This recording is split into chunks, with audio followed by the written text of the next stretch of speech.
Go and throttle up. Discovery Roger, go for deploy. Thanks, Tim, and to everybody in the shuttle program. The crew is go for launch. Roger, nice to be in orbit. We have followed in their footsteps to get us where we are today.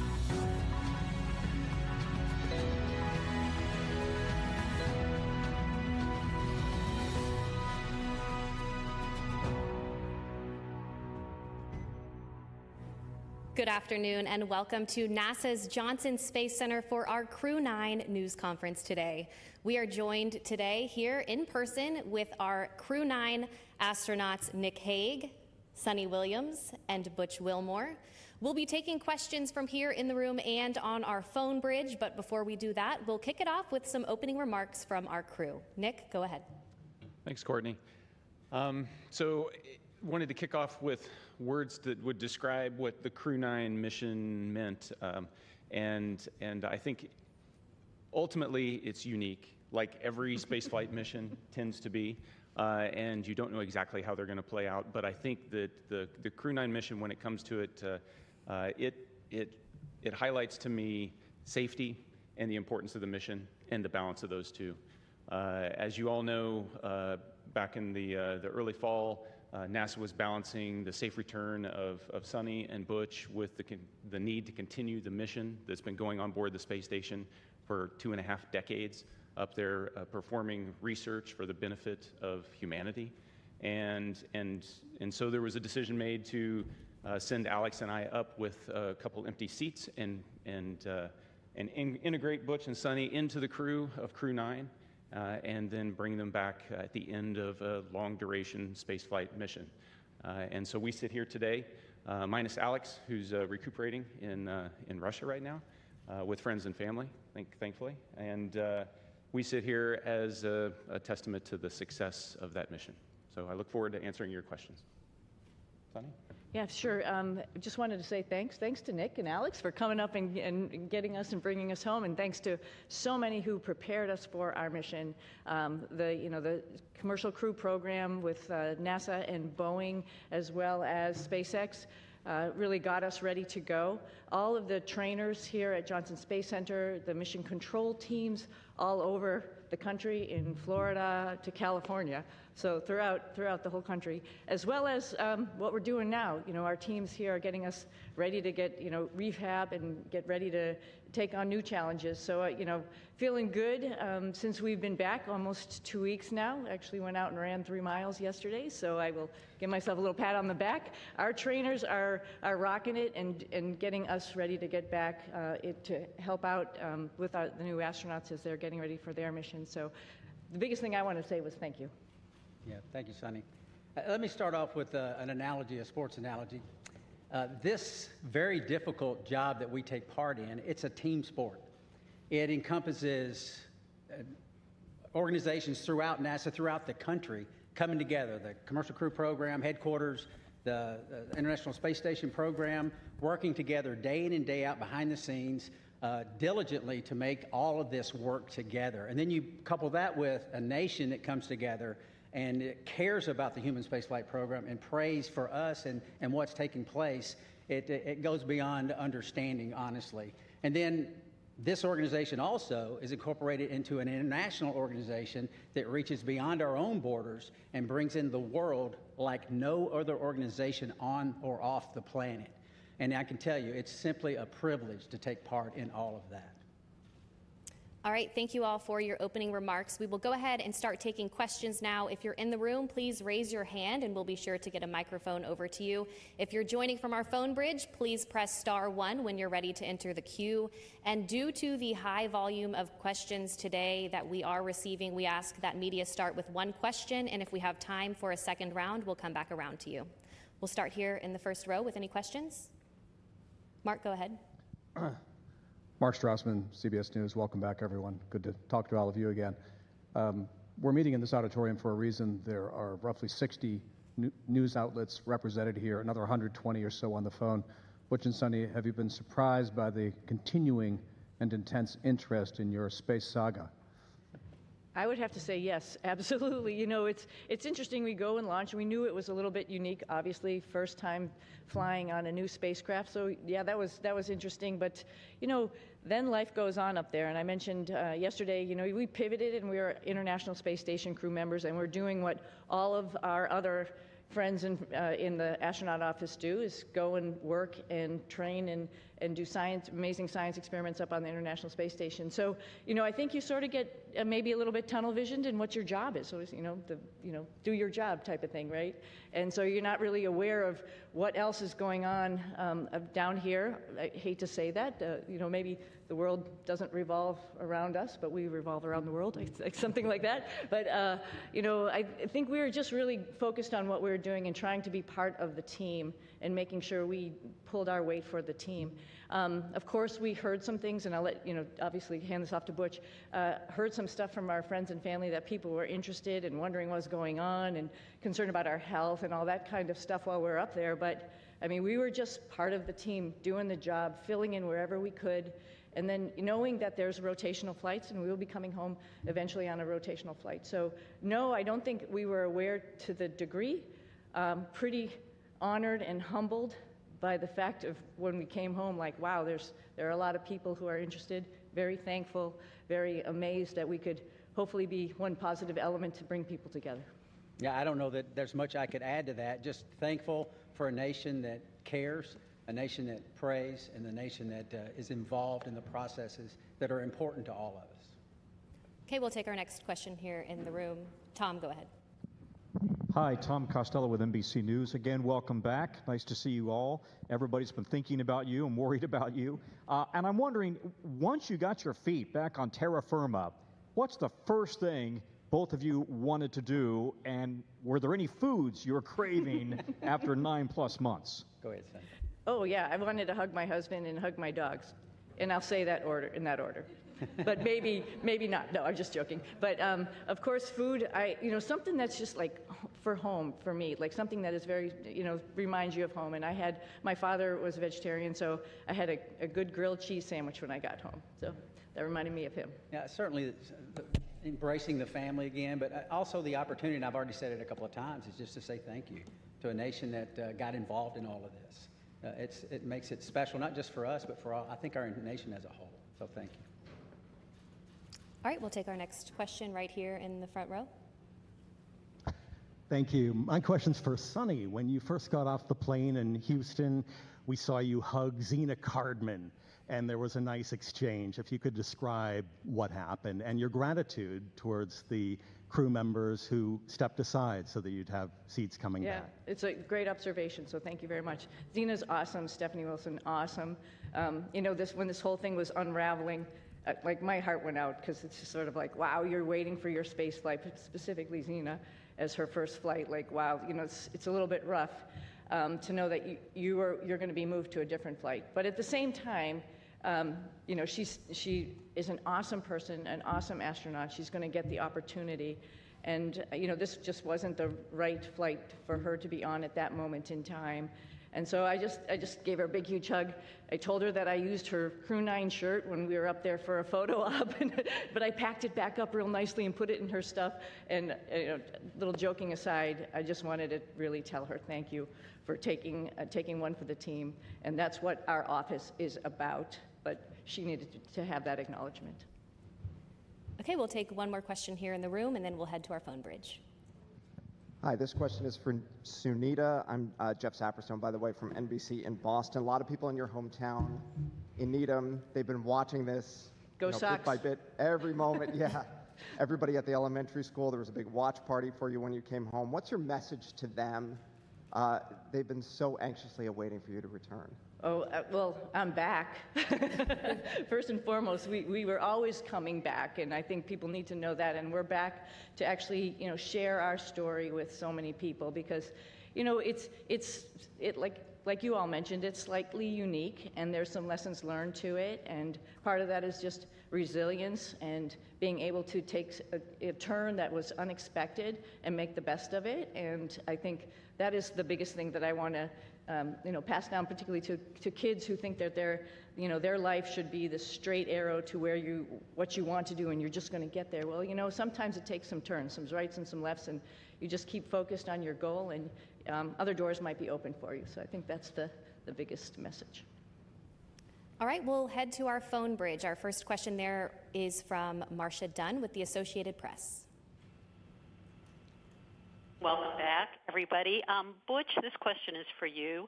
Where do you lay the blame for your Starliner test flight? Clearly, Starliner was not ready to fly when it did. Whom do you hold responsible for everything that happened? Thanks. That is a question that I cannot answer in a couple of comments, but I'll start with me. There were some issues, of course, that happened with Starliner. There were some issues, of course, that happened that prevented us from returning on Starliner. And I'll start with me. There were questions that I, as the commander of the spacecraft, that I should have asked, and I did not. At the time, I didn't know I needed to. And maybe you could call that hindsight, but I'll start and point the finger and I'll blame me. I could ask some questions, and the answers to those questions could have turned the tide. So blame, that's a term, I don't like that term, but certainly there's responsibility throughout all the programs, and certainly you can start with me. Responsibility with Boeing?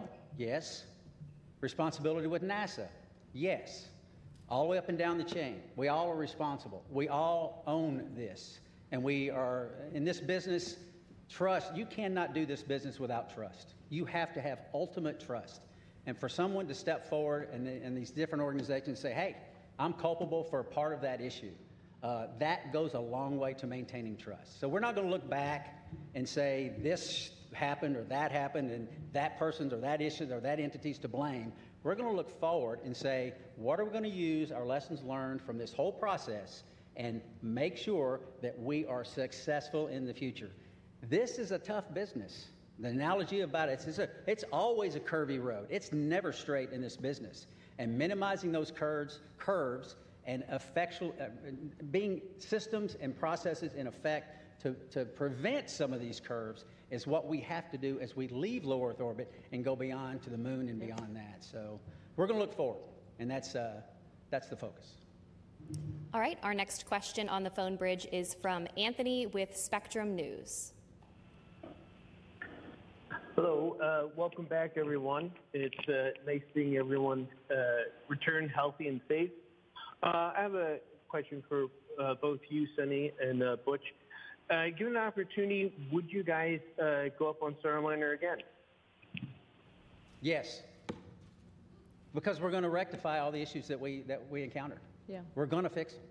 We're going to make it work. Boeing's completely committed. NASA is completely committed, and with that, I get on in a heartbeat. Yeah, I would agree. The spacecraft is really capable. There were a couple things that need to be fixed, like Butch mentioned, and folks are actively working on that. But it is a great spacecraft, and it has a lot of capability that other spacecraft don't have. And to see that thing successful and to be part of that program is an honor. Yeah. Our next question is from Jackie with the Times of London. Yes, hello, and welcome back to Earth. I wondered about the stuck, stranded, marooned narrative, and to what extent were you aware of that narrative playing out around that down here, and has that been frustrating for you to have to address? Thank you. I'm sorry, that was a little garbled. Stuck maroon. Oh, the stuck maroon narrative. We heard about that. Yeah, we heard about that. Somebody mentioned that. We've said this before. We had a plan, right? The plan went way off for what we had planned, but because we're in human spaceflight, we prepare for any number of contingencies because this is a curvy road. You never know where it's going to go. We prepare for this. So we, as Suni used the term, and it's a great term, we pivoted to all that training we did that we didn't think we needed to do, and a lot of people didn't think we needed to do, but we did it anyway, as we pivoted to this other preparation, and that is what makes human spaceflight, your human spaceflight program, special. It is hard, like I said, and preparing for any number of contingencies is what we do. It happened to be me and Suni involved in this, but it could have been any one of the astronauts. There's 40 or so of us eligible for assignment. It would have been any one of us that would have been in the same situation, or could have been in the same situation, and would have done the exact same thing that we did, because they would have gone prepared just like we did. Yeah, and one addition to that, this is a lot bigger than, Butch and myself, like we've talked about already. This is the International Space Station program, and there's a lot of, wheels that are turning and wickets that we have to go through to get people up to the International Space Station to do all of the amazing science that we're doing up there.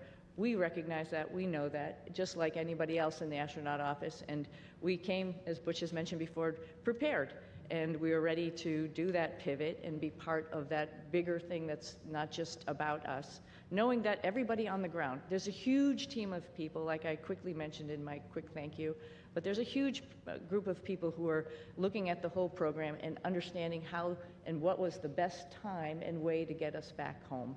We knew that, and we were ready to wait until that decision was made, and that was fine. And I'll also add that we're grateful for people that, I don't think they were looking just at us when they make recommendations. We can do this, we can do that. They're looking what's best for the human spaceflight program, for our nation's goals. They're not looking just about Suni and Butch. And we appreciate those entities that do that and reach out and say, hey, we can do this, we can do that, we can do that. And NASA says, hey, we got a plan, we came prepared, here's what our plan is, and we think this is the best plan because it doesn't disrupt the flow of how these missions lay out. So, and that's the one we went with. Yeah. All right, we'll take our next question here in the room. Andrea, go ahead. Thank you guys for being available today. So your mission became unusually political. Given your experience, do you think other astronauts are going to get nervous that they could be caught in the middle of a political fight? And is there a point where, this starts to jeopardize safety of a mission when you start looking at all these politics that come into play? Thank you. I think Nick's got some good insight on that. Good job.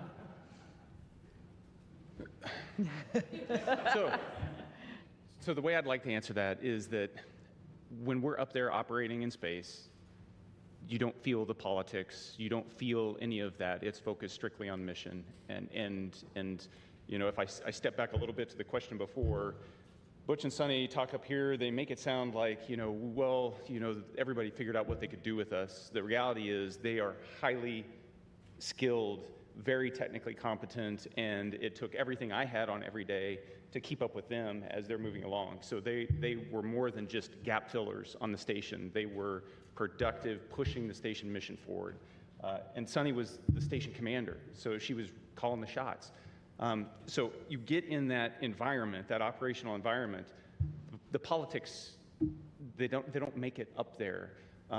We are working as a part of an international team that spans the globe and works with half a dozen mission control centers spread around the globe that are talking in multiple languages, and we just figure out how to make it happen. And that's the magic of human spaceflight, is that we can focus on something so positive that pulls people together, and we've been doing that for a long time. Yeah. All right, we'll take our next question here in the room. Hi, I'm Jaywan with KPRC, the NBC affiliate in Houston. This question is for Butch. I actually stopped by your church right before I came here, and I heard that you were still attending your church services from space. Right. Can you tell me a bit about why that was important for you to do? Well, goodness, the Word of God continually infilling me. I need it. My pastors are the finest pastors on or off, in this case, the planet. And to tie in and to worship with my church family was vital. I mean, it's part of what makes me go. And not only that, I also tied into Grace Baptist Church in Mount Juliet, Tennessee. A buddy of mine is an elder there and a pastor there, and I would watch their service as well every single week. And it was invigorating. It was part of what I need as a believer in Jesus Christ, to continue that focus. It assists me day in and day out, because I need that fellowship, even though it's fellowship from afar. And it's not like being fellowship up close, but still I need it. So yeah, thank you for that. Okay, we'll head back to our phone bridge. Next up is Ryan with NASAspaceflight.com. Hi, thank you. For the whole crew, of course, this narrative that's being pushed out has made your mission probably the most popular NASA mission to the general public for as long as I can remember, probably since the retirement of the shuttle. But for the whole crew, do you think this extra attention has been a net positive or a net negative for the agency's sort of popularity and the spaceflight industry as a whole? Thank you. I'll start with this one. Yeah. It's, again, an honor that actually people were paying attention. And I'm very thankful that people are paying attention. And, sometimes good news, bad news, it's just news, and it's good for space exploration, and that's what we're all about. Our mission, of course, building and working on the International Space Station was just awesome, and we all had the opportunity to do that. But we also have bigger goals of exploring our solar system, going back to the moon, going on to Mars. And to get people understanding that it is hard, it is difficult, and what we do up there is really awesome. And I think at least that we had a little bit of that came with the interest in this mission. And if we can perpetuate that and tell people a little bit more and have the opportunity, the forum to do that, I'm very thankful for that. All right, our next question is from Nicole with the Canadian Broadcasting Corporation. Hi there. Could you perhaps talk about how difficult it was being away from your friends and family, particularly since you hadn't prepared for that?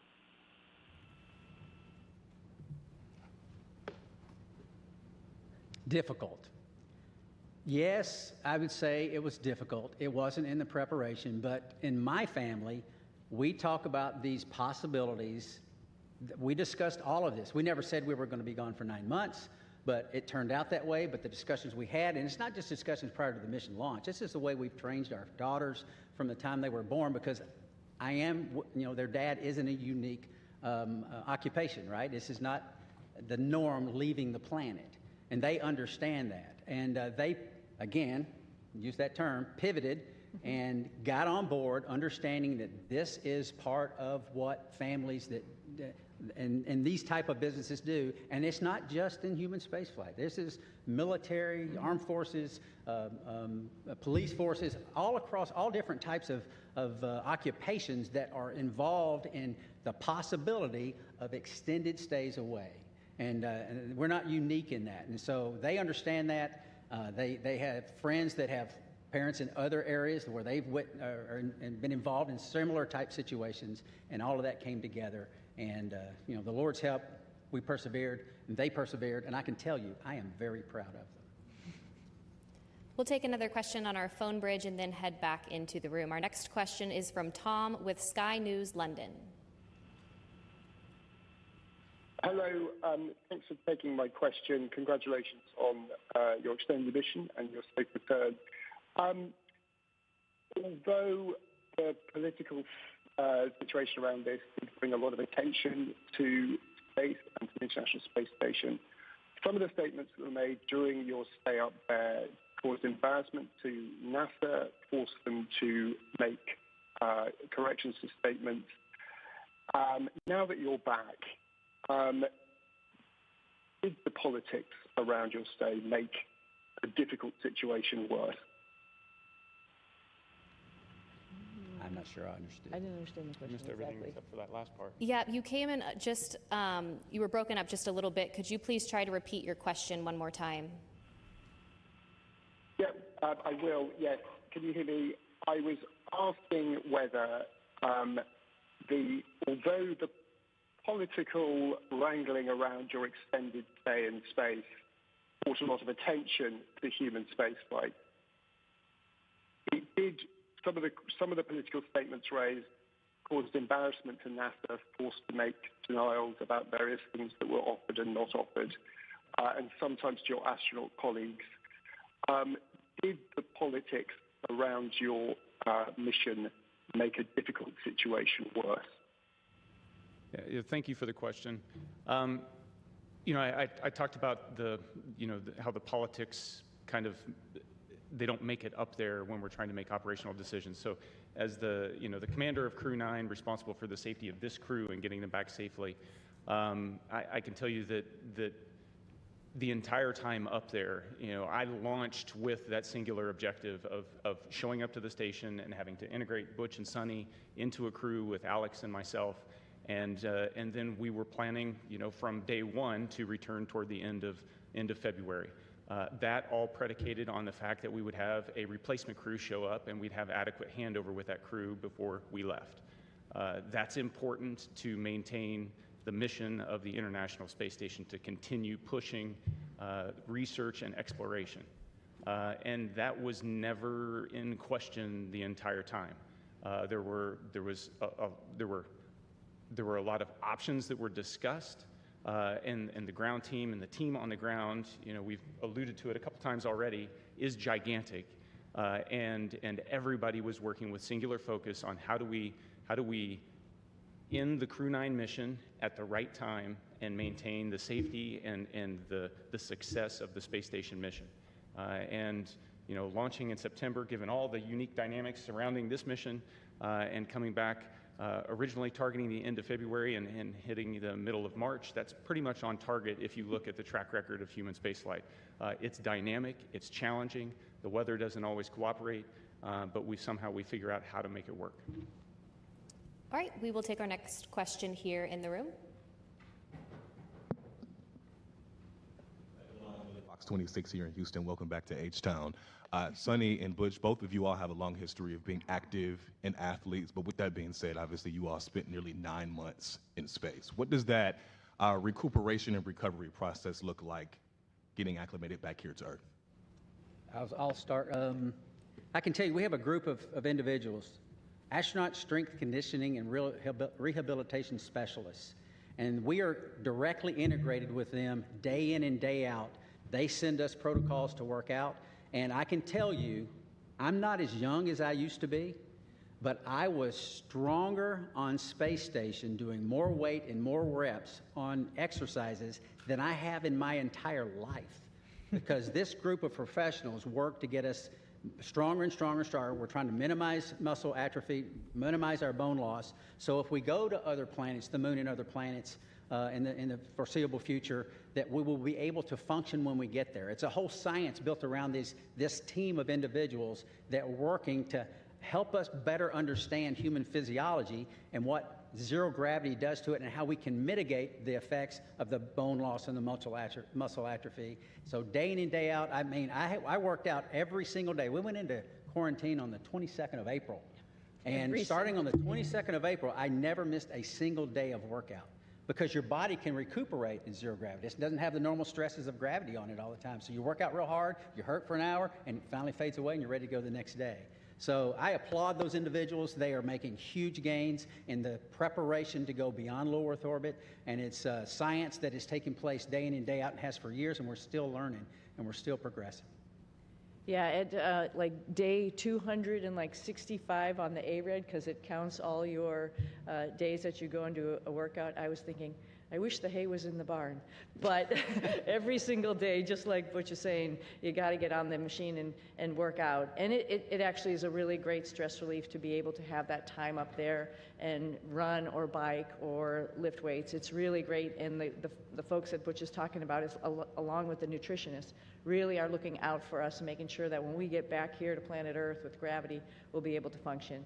So yeah, it's an adjustment when we get back, and they're here right with us from day one when we landed, ready to evaluate us and see how we're doing, and then work on a protocol to get us back. And like I said, I sneakily went for a run yesterday, but that's all as a result of their hard work. Yeah, I mean, who would even imagine that you come back from 10 months in space, roughly 10 months, and within a week you run 2 miles at an 8-minute pace? I mean, that's not even conceivable that the body could handle that. But these folks get us ready to where those type of things happen. Okay, we'll take our next question here in the room. Yes, hello. I'm just wondering, there are a lot of people that depend on jobs here in the aerospace industry in the Houston area, 23,000 total. Wow. In the past, when there have been issues with NASA spacecrafts, there have been delays, and now we have another issue with the Boeing Starliner. Is there any concern that your issues with Boeing may delay future projects, future missions? And what would you say to one of your fellow astronauts before they go up on another test flight? Well, that's a great question. Yeah, it's a great question. And I think we all have alluded to it. There's lessons learned. And that's like a piece of hope, right? We're not just sitting here doing the same thing over and over again, and we're learning from every mistake potentially, or maybe a decision that we've made and how we could make that better and do better the next time. When we go to the moon, we won't have an International Space Station to maybe take a stop at. We really have to get it right. And because of our mission, I think that highlighted some areas where maybe we need to work on and get it right for our fellow astronauts. I think they're encouraged by that, right? You learn and you move on and you get better. And I think that's part of the learning process. It's part of the exploration process. I mean, we are scheduled on Wednesday to meet with Boeing leadership, the program managers, senior chief engineers, to discuss some of these issues. They want to come together with us, Sonny and myself, because we lived through this with them, and get on board with what the future looks like. And having flight crew with background in test and acquisition involved in the processes going forward to make sure that we're dotting every I and crossing every T. But still, that doesn't mean that you're guaranteed success in anything. Like we've said many times, this is a tough business. And we're learning all the time to go further and further and further. We'll take another question here in the room. I'm Chang from New York Times. This is for all of you guys. I was wondering if you could sort of talk about your personal future. Sorry. There's been a lot of talk about this uncertainty about the future of the human spaceflight program, suggestions that ISS should be deorbited in a few years, there should be a pivot from the moon to Mars. How do astronauts feel about these potential changes? And 3 years is a lot longer than 8 months. So we've each been able to do multiple missions to the space station, and I'll let Butch and Suni add on to this. But one of the things that I noticed was a dramatic increase in the complexity and just the weightiness of the experiments that we were conducting this time around on the station since 6 years ago when I was last there. And it just gives you this sense that we are in the golden age of the space station right now in terms of the return on investment and what we're able to do there. And it's not just focused on return to benefit the Earth. It's also focused on enabling all those things that we're going to need as we go to the moon and on to Mars.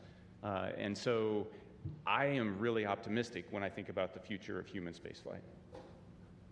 Yeah, I would add on to, it was over a decade since I've been up there last, and I was pretty excited about what was going on. There was a lot going on when we first got there. It was an honor to be working with Crew 8 and seeing all that they were doing and just trying to help them with their stuff, and then being moving up to the prime spots for Crew 9 and Expedition 72 as we took on a lot of experiments ourselves as well as spacewalks. And what the space station is doing to help us in exploration is really encouraging, and it's exciting. And I'm a little envious of the future astronauts. The guys who are coming behind us, they're going to have so many wonderful opportunities to do the same as us, add to that exploration, add to trying to find the answers to the next questions. It's going to be an exciting future. So I'm not worried about aerospace industry. I think there's a lot going on, and it's a great time to be in it. We'll take our next question right here. Hi, Ed Lavandera with CNN. Thanks for taking the time today. When you re-entered the Earth's atmosphere and came back to gravity, can you talk specifically about any kind of weird, either sensations or experiences that you've had dealing with that over the last couple of weeks? And more importantly, did you know that you guys had been greeted by dolphins when you splashed out? I can tell you that returning from space to Earth through the atmosphere inside of a 3,000 degree fireball of plasma is weird, regardless of how you look at it. Doesn't matter what type. Yeah, it doesn't matter what type. It's thrilling. It's amazing. I remember thinking about the structure of the capsule and the stresses that it was taking, that was ongoing as the drogues came out, and the whole capsule starts shaking and twisting, and thinking about the stresses taking place, and going, "Wow, I hope those cables hold." And then the parachutes open up, and then you're like, I've said it many times, there's not a better feeling returning from space that the parachutes open and work.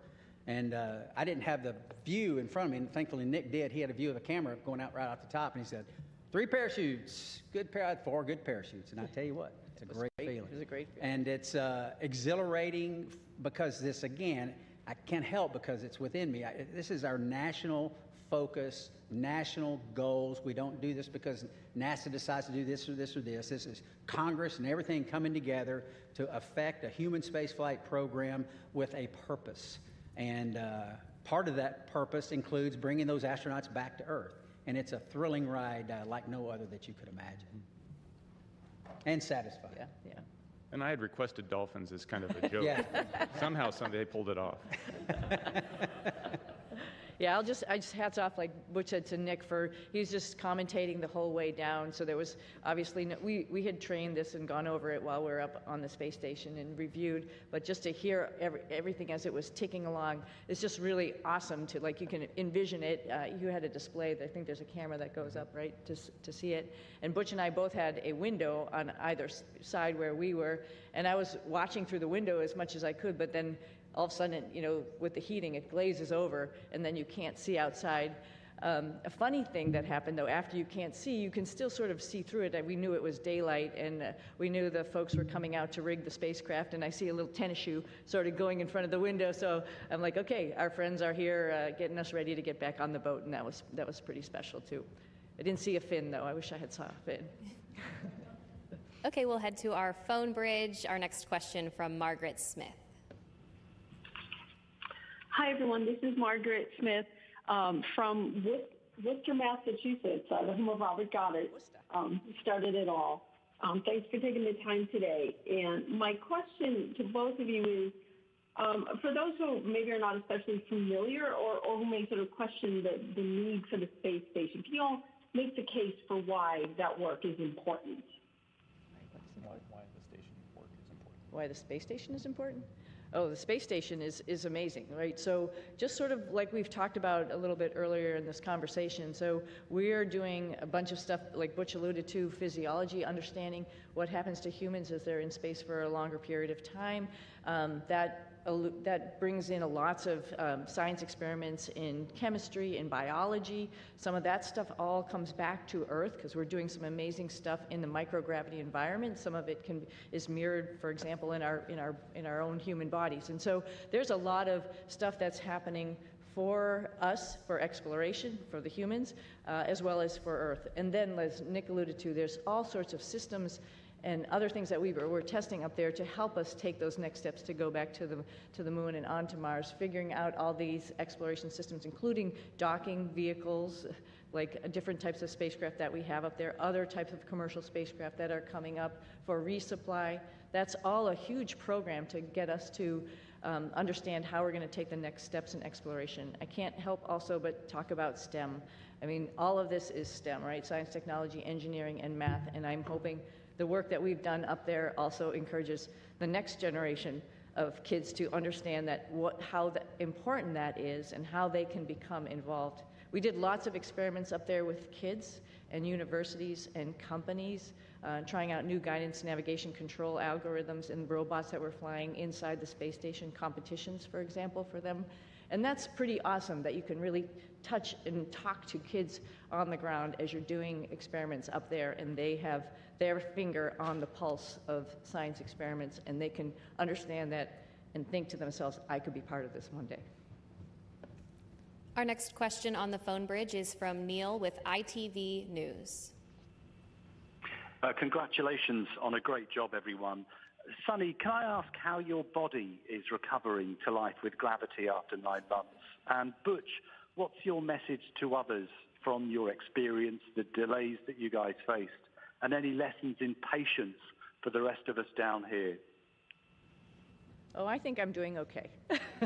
I was just joking around and showing off a little bit, but no, seriously, we talked a little bit about our group, the Astronaut Strength Reconditioning folks that are getting us back in shape, and every day feeling better and better. It's pretty much a miracle to see how your human body can adapt. I mean, the first day we got back, when all of us came down the ladder and greeted everybody, it was we were all a little bit wobbly at that time, and it's amazing within 24 hours how the neurovestibular system kicks in, your brain understands what's going on. And then the agility and the weightlifting that occurs in the next week, that makes you feel good enough to actually, like I mentioned, go out, run, actually lift weights, get in there, do squats and deadlifts and stuff already, that's pretty incredible. So I knew it was going to happen. We all knew it. We've all flown before. We all knew that there's just this little bit of a hump to get over, and then you can get back on it. Hope to do a couple of races in the springtime. Yeah, I think the clear message is that, like I said when I started, it takes a team. It takes a team of motivated and passionate individuals. We don't have a human spaceflight program. You don't have folks sitting up here in a blue suit without the massive team that's making it all happen. We get to ride the pointy end of the rocket. It is wonderful. We get to go to the space station. We're the arms and the eyes for PIs here on Earth. They're the ones that are doing the hard work. We're just setting up and doing and switching and changing. So it takes a team, and I would say any part of this team is a great and wonderful place to be, and because we're proud of all of them, because we don't have it without them.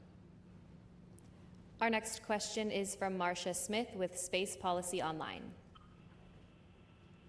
Thanks so much for taking my question. Butch, you mentioned that you were going to be meeting with the Boeing leadership to talk about Starliner, and I'm wondering, are you surprised that after all these months, I mean, it's been almost, 7 months since Starliner landed, that they still haven't resolved all these problems? And will you and Suni be assigned to work with them over these next many months getting Starliner ready? Okay, so a couple of questions there. Am I surprised? I'm not surprised. I mean, this, like we've said it several times again, human spaceflight is hard. It's not that no work has been done to this point. There's a great deal of work being done. But we have insight that not many other people have. We worked this program for 6 years before we launched. We talk to everyone up and down in the chain of command, and we have insight that other people don't have. And we want to share that as much as possible. We tried to share it from orbit, but that's hard, right? We're not face-to-face is how you communicate. It's very difficult to communicate when you can't even see the other person that you're talking to. So we've had some conversations, but now it's time to get serious and get together and talk about some of these issues and some of these things and get us, and not get us, we're already tracking on the right path, but maybe a little tweaking here and there because of some insight that we'll be able to give them. That's the purpose of that meeting. And they're eager to do it, as are we. We'll take our next question here in the room. Jacob Rascone, KHOU 11. I wonder what you would say about the life lesson I think we can all relate to.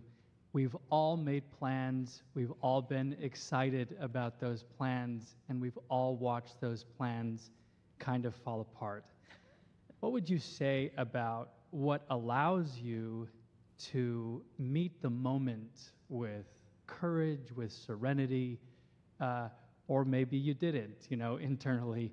But what would you say about that life lesson I think we can all relate to? Well, I'll start, and I'm sure you want to add, both of you, because I think every flight is a little bit different than what you go in planning it to be. It doesn't matter if it was this one or many other flights or many things in life, just like you alluded to, right? I think the go-to thought there is, what is the opportunity in front of me? Like, it's not a missed opportunity, it's actually another opportunity that I didn't really think about, and wow, that opens a lot of, like I mentioned earlier, a lot of doors or a lot of things to learn. So I think it's great. I think that's the opportunity, that's the point, I think, of the whole thing, is like, when something doesn't go your way, you just have to take the blinders off and look around you and see what other really great things are waiting for you. And then just take advantage of that. Learn as much as you can while you're wherever you are, whatever your situation is, and move on from there, and then share that lesson. Well, I sort of had a similar question on orbit, and I think my answer would be similar. Life is our life, all of our lives are bound up in many things. For me, and it's faith in my Lord and Savior, Jesus Christ. He is the end-all, be-all. He forgives us. He teaches us when His Word says about being content in all situations, because He's working out His plan and His purposes for His glory and our good. And I believe that because the Bible says that. And that's the message that I lived. We lived it. My family lived it. We taught them these things throughout their lives. And that's contentment. It doesn't mean always happy. It doesn't mean there's no pain. But content and knowing that God's in control, sovereign God's in control, working out His plan and His purpose. And you might say, well, goodness, that wasn't a very good thing. God did that. Well, He's working out his plan and his purpose. I mean, who's lived a life without pain? I mean, no one. That's the nature of existence. Who's lived a life without sorrow? Who's lived a life without challenges? It grows us, we learn from it, and that's the focus that I try to take from it. It's what's the Lord trying to show me, and what's He's teaching me. Because there's so much to learn in life, and there's so much to learn from this evolution. And I think I know my daughters are better off for it, and I'm grateful for that, and I think we are as well. If there's any additional questions here in the room, please be sure to raise your hand and we'll get a microphone over to you. In the meantime, we'll head over to the phone bridge to Josh with space.com.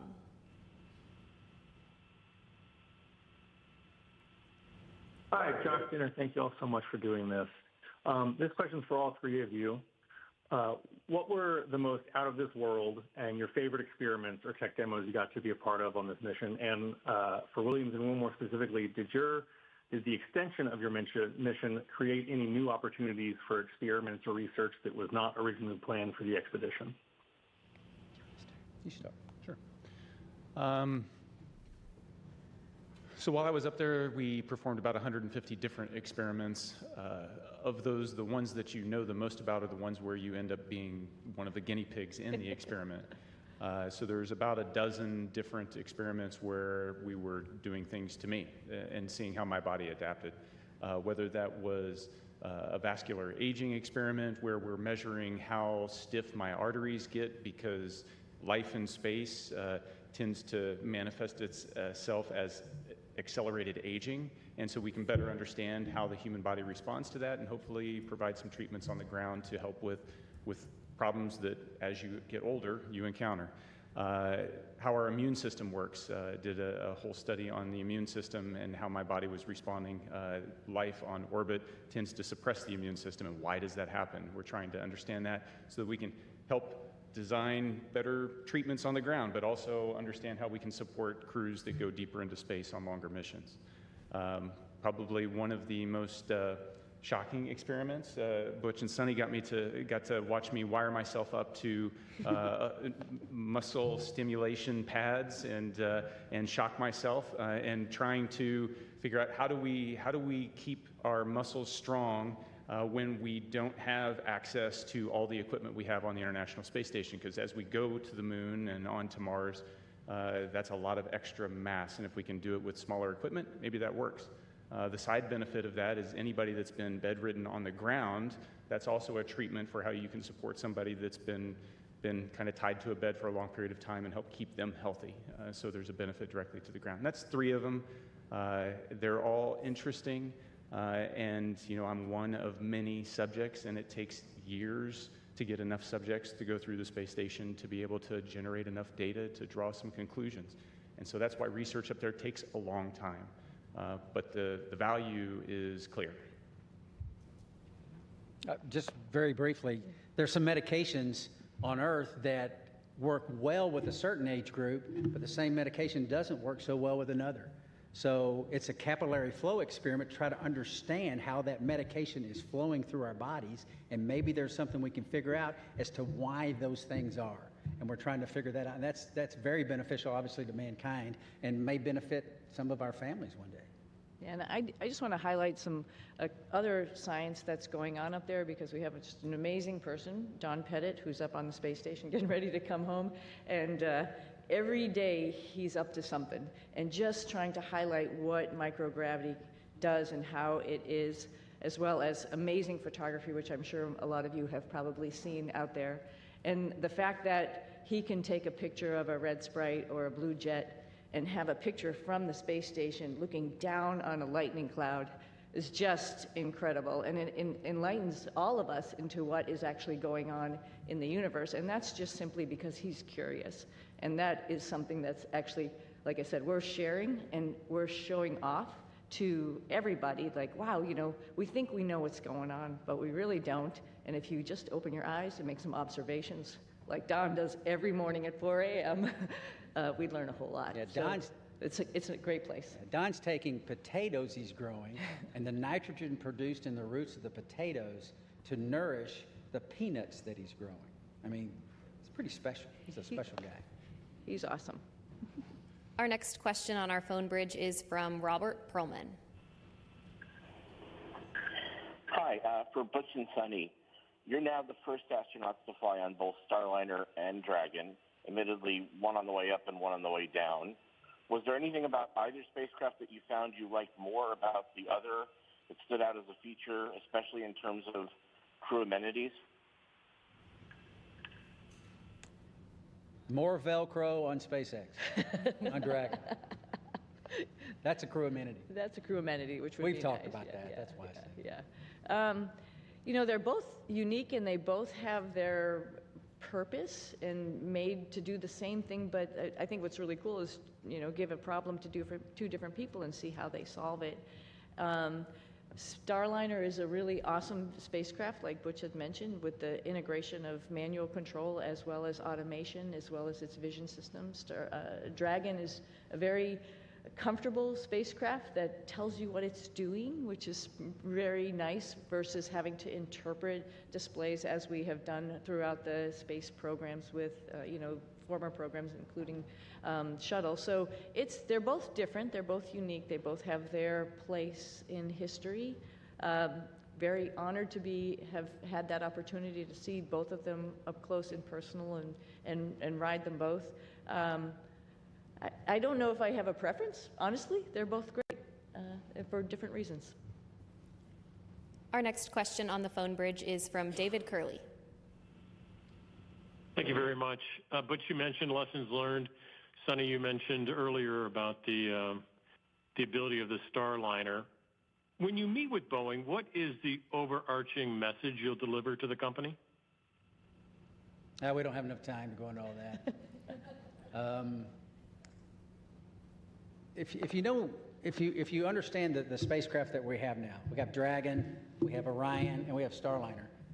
In my opinion, Starliner has the most capability when you think about its ability to maneuver automatically, you think about its ability to maneuver manually in all phases of flight, and then we have a mode, if those modes have failure modes, we have a backup mode where we can go directly from controllers to the reaction control system jets and maneuver the spacecraft. There's no spacecraft that has all of this capability. I mean, I jokingly said a couple of times before we launched that I could literally do a barrel roll over the top of the space station. I would never do that, but you can in this spacecraft. It is very, very capable. If we can figure out a couple of very important primary issues with the thrusters and the helium system, Starliner is ready to go. We have to do some tests, we have to do some integrated tests, we have to bring it all together in a process of qualification that is not going to happen overnight, but it has to take place. And Starliner will be right in line with the number of missions that Dragon and affect what it is designed to do. And that's ferry crews to and from the International Space Station and cargo. And I think that very quickly we can get on that track, and that's part of the discussions that we'll have. Mm-hmm. Our next question is from Carolyn with Fortune Magazine. Hello, thank you, and welcome home. Can you share maybe any special times or conversations you've had just with family or friends since you've been home? What conversations you've had with family and friends since you've been home? Since we've been home. Well, for me, it's making plans. My family had been making plans while I was gone because we thought we were only going to be gone for about a week and a half, 2 weeks or something. And so there was definitely plans throughout the summer. There's plans throughout the fall. Personally, we have a house up in New England, and my husband's been talking about when we're going to get up there and do a lot of fun stuff up there. And I think that's probably appropriate when it gets hot and humid here in the summer, right? Take a little reprieve up there. So those are mostly the conversations about just like, what's next? What's next on the list? What else do you want to do? Where else in the world would you like to go see? Because when you come back from space, it's really hard to sit where you just are because there were so many amazing places that you saw, like Patagonia, for example. For me, it's like there's a bigger bucket list that I had when I left, which is unfortunate for my family, but we're all going to, or fortunate for my family, we're all going to be taking some trips. So I think that's mostly the conversations about just being home and enjoying each other's company and going seeing new things. Yeah, I think when you've had this period of recuperation and getting back in the swing of life on Earth. It's pretty close as far as the people that you interact with, your family, folks at church. So I think my message, at least in the short term here, has been thank you for the support of us. Thank you for the support of my family. But then it goes beyond that to my home state of Tennessee. There's an immense amount of support by my family there and friends there and the whole state, as a matter of fact. Tennessee's a wonderful state. Put in my pitch for Tennessee. But getting up there eventually and relaying the same thank you to them and to, like I said, to a nation that cares and a nation that prayed. And this opportunity right now to say thank you to our nation, our wonderful nation. Our next question on the phone bridge comes from Utarish. Go ahead. Welcome, everyone. My question to Suni is that Indian Space Research Organization, ISRO chief, has said that India wishes to utilize your expertise in space exploration. So is there any scope of hope that we can see you working or collaborating with ISRO, that is Indian Space Research Organization, in future? And second part of this question is, while being in ISS and seeing India from space, is there any moment you would like to share? How does India look from space, Tony? Opportunity, the second.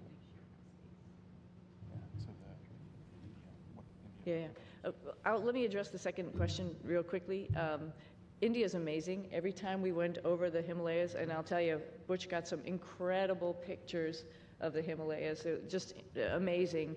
And you can see, like I've described it before, just like this ripple that happened, obviously when the plates collided, and then as it flows down into India, it's many, many colors.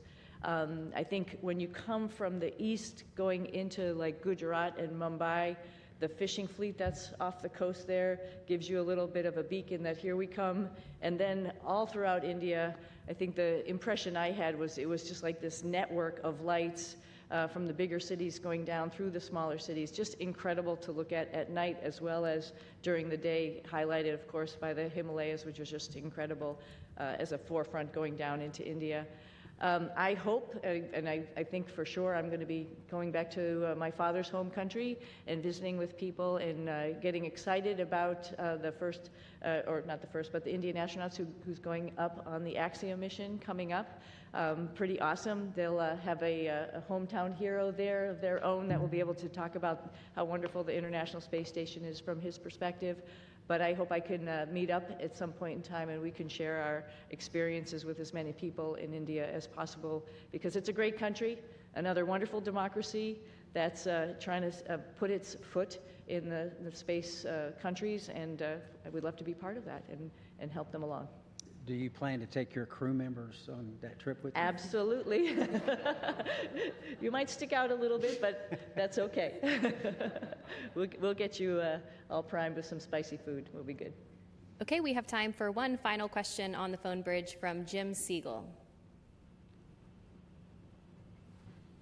Everybody, Jim Siegel here from Florida Media Now. Thank you for taking my question.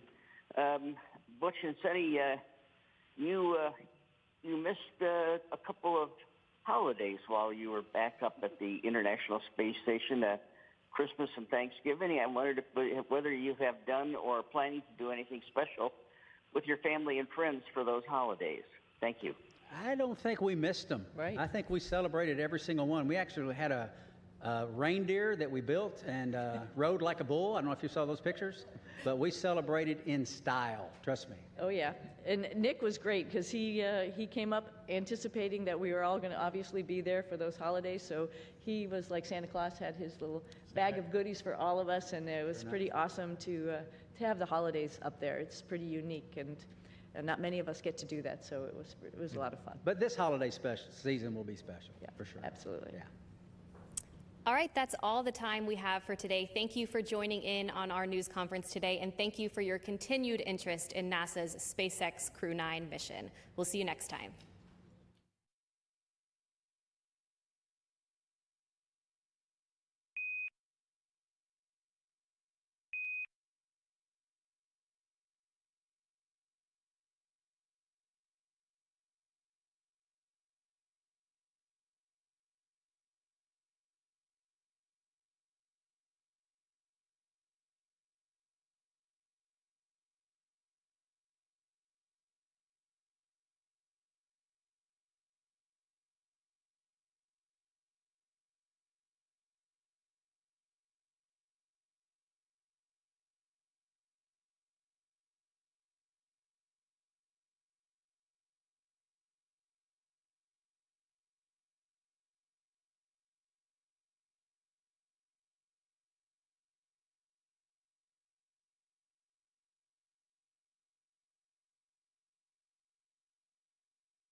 Mic check, my bad. I had to change the mic real quick. All right, we're gonna start that over. Hey, hey, ho, ho, trans hate has to go. Hey, hey, trans hate has to go. Hey, hey, ho, ho. Hey, hey, ho, ho. Hey, hey, ho, ho. Hey, hey, ho, ho. Hey, hey, ho, ho.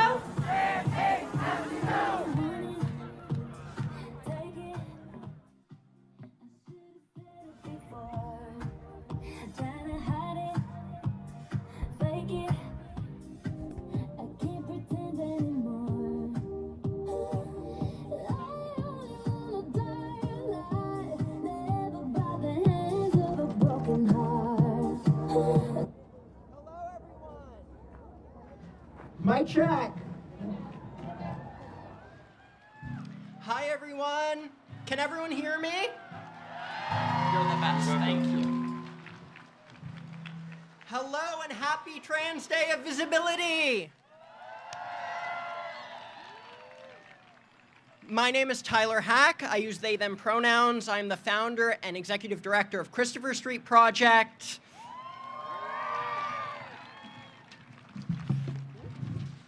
A little windy, but we're going to keep going. Thank you to the hundreds of people who showed up, and the more. We have buses on their way. We have people who are coming after work, and we'll make room for those folks as they keep joining us. And thank you to all of you for showing up to celebrate, to make your voices heard, and to fight together for trans dignity and justice. I also just want to jump through a few things in the program before we move through. We have marshals around the area in pink shirts who are here to help. If you're ever feeling unsafe or you need support, please talk to one of them. Please do not engage with anyone seeking violence or instigating you. We're not here for them, we're here for us.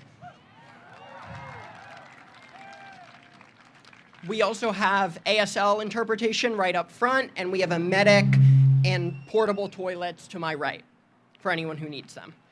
I'm so grateful to our partners in this movement for co-hosting this event with us. Thank you to our incredible sponsors in Popular Democracy in Action, Interfaith Alliance, Human Rights Campaign, Indivisible, and Planned Parenthood of Metro DC for making it possible for us to be here today. I also want to give special recognition to the members of Congress who are here with us today. The members today are our champions. And we at Christopher Street Project believe that being a Democrat means more than just your party affiliation. It's about unapologetic defense of trans people wherever they're being attacked.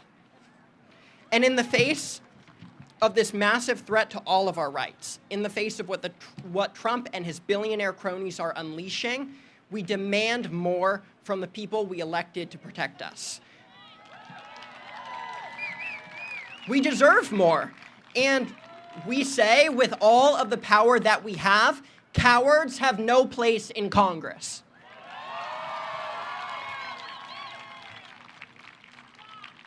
Christopher Street Project builds and leverages political power to make equity a reality for trans people across the country, and we are fighting desperately for the pro-trans Congress we desperately need and deserve. Our guiding principle is courage. 56 years ago, that courage was demonstrated by the queer and trans people who led the Stonewall riots.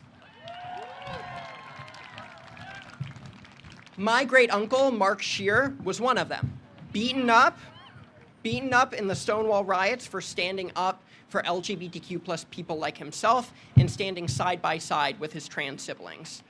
It was his courage and the courage of Marsha P. Johnson and Sylvia Rivera that ensured we would never be erased.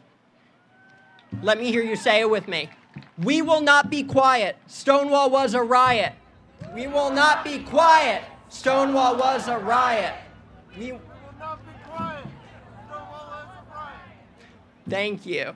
We need the courage of our ancestors at Stonewall in this moment, from our elected leaders and from each other. It will take courage to stand up to fascism, to declare loudly and boldly that our freedoms and our lives are bound together. It will take courage to fight. It will take courage, and it does take courage to even exist, to stand proudly and declare in the face of an administration hell-bent on erasing you that we are here, we are trans and queer, and we are not going anywhere.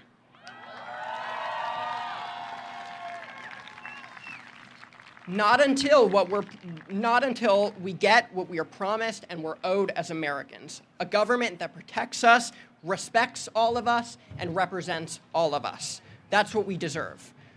We are all worth fighting for. We are all worth fighting for, and should never be told to disappear to make others comfortable.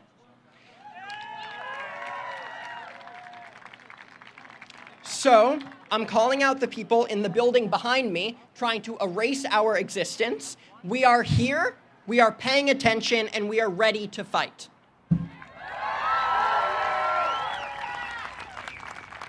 I'm so grateful to all of you for joining us today, and I'm honored to pass the microphone to Reverend Paul Brandeis Rauschenbusch, President and CEO of Interfaith Alliance.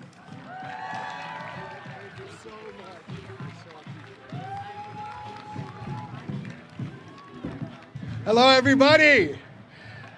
Well, it is such an honor to offer an invocation for Trans Day of Visibility. And traditionally, I might invite the assembly to close your eyes.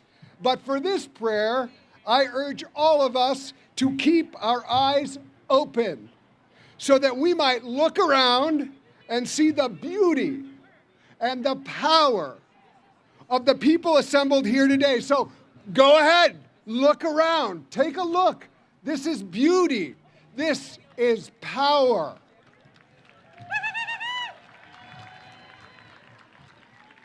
So please join me in this invocation. God of life, we keep our eyes open as we give thanks for every trans life of every age who are alive today, all those trans lives who came before, and those trans lives who are yet to come. God of love, let each person here today, especially our trans siblings, know that you love them exactly for who they are. Holy One, give us courage to show up in every faith community, State House, and White House, and boldly proclaim that all trans lives are sacred and beloved. Righteous God, we demand justice for trans lives. We demand that the attacks stop. We demand that the hate stop. We demand that the deadly legislation stop. Transform the hearts of every political and religious leader so that they might join together in your great movement of justice for trans lives in this nation and across the world. God, we gratefully keep our eyes open on this Trans Day of Visibility so that we might clearly see the path forward towards a day when all trans lives in this and future generations are able to live freely and love fully. We pray these things in the name of all that is glorious, just like this community. Amen.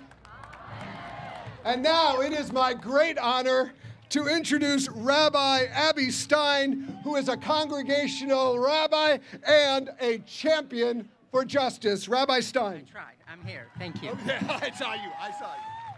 Okay, I really love all of you. Like, it's a very picnicky, it's beautiful, it's amazing.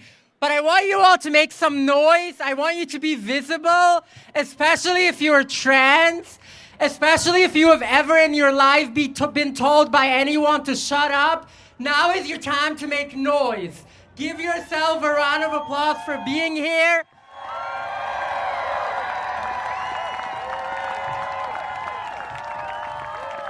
For speaking up today and for speaking up every day. Sorry, I don't like being pinned. Okay. My name is Abby. As the Reverend mentioned, I'm a rabbi. And I'm very proud of that for many reasons. But right now, I want to start by sharing something. And I'm translating word for word from a very radical person writing 1800 years ago. Some people are sometimes male, sometimes female, sometimes both, sometimes none. And then there is a quote that I love from a 2nd century rabbi. You don't have to believe me. Any of the press, if you want to challenge me, come ask me after, who says that there are some people who are neither male nor female, don't fit on this gender binary altogether. I am not here to convert anyone. I'm not here to tell you about religion. What I'm here to tell you is that when there's a person, a fascist dictator sitting in a house not far from here, who stands up and says that there are only two genders, he is so backwards. He is not just morally wrong. He was wrong even 2,000 years ago. He was wrong in the past, he was wrong in the present, and he will be wrong in any future that we will create.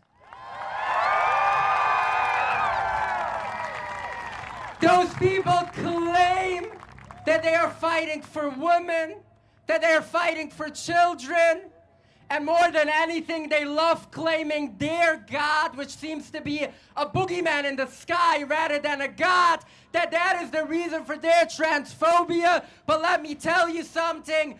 My religion has taught me that every human being is the divine image. When the people in that White House or the people in the White House try to take away our rights, try to legislate us out of existence, what you are doing, every bill that you try to pass is an affront, not just to humanity, but to divinity, and to any version of spirituality or creation that you want to come up with. In just 2 weeks, we're going to be celebrating Passover. One of the definitions of the Exodus, and one of the things that we are told is an obligation that we carry in every generation to leave our narrow place. To me, a narrow place is the definition of an egg or a closet, whatever it is for you. But it is our spiritual, our religious, our cultural, but more than anything else, it is our moral obligation to make sure that we are visible so that all the people who came before us and the people coming after us will know that who they are is beautiful, that being trans isn't just okay, it is something that is worthy to celebrate.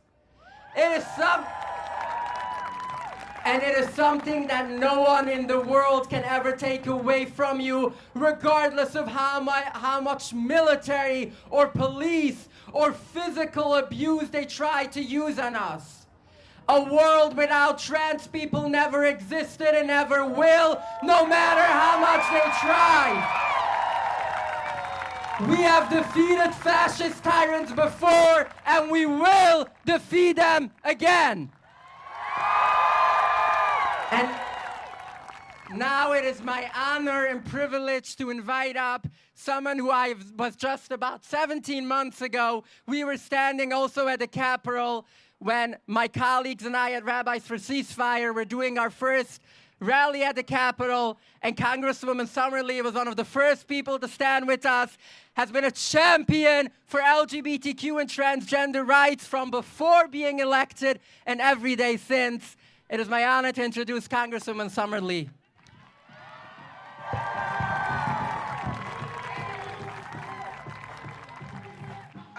We got music. See, because it's a celebration. So, hey, everybody, I'm Summerlee. I am proud to represent Western Pennsylvania in Congress. I'm proud to be here with you, and I'm even prouder to be an auntie of my trans nibbling. So, you know, I didn't come here today to play around. I know that none of you all, it's nice out here before the rain comes, and I know none of us came out here to mince words, to sanitize anything, or to pretend that anything that we're dealing with is cute and happy. And we can do both, right? Because we can have joy and we can also resist. We can lift up our humanity, and we can also fight back against villainy. And that's what we are going to be doing a lot these days. I want to say that what's happening right now, especially to our trans siblings, is cruel, is bullshit, and it is not normal, and we will stand up against it. But it is not just policy disagreement. It is not a debate. It is by design, and it's targeting, and they are purposely targeting some of the most marginalized people in our society. So let me tell you where it looks like where I come from. In Pittsburgh, a city where we have world-class medicine, world-class hospitals, we've got families who are being denied life-saving care for their trans babies at UPMC Children's Hospital. And just for perspective, that is the only children's hospital that we have in our region. These are parents doing everything in their power to care for, to affirm, and stand by their children, and they're being turned away, not in some, red, far-off red state. It's right here in our backyard. This is what Trump's anti-trans agenda looks like. Even without a national ban, the fear, the pressure, and the silence they create is doing the work for them. It's making healthcare providers hesitate.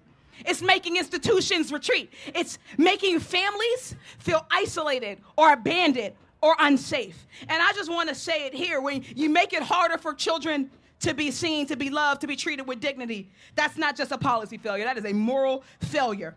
These attacks we're seeing day in and day out, they're not just anti-trans attacks, first of all, because trans folks are human beings. So all of the attacks, whether they're anti-immigrant, anti-education, anti-healthcare, anti-housing, anti-genocide, or pro-genocide, whatever it may be, all of those things are harming our communities. And it is time that we stand up against all of it. But let me say, the reason why he's attacking all of those things is because he knows what every authoritarian knows.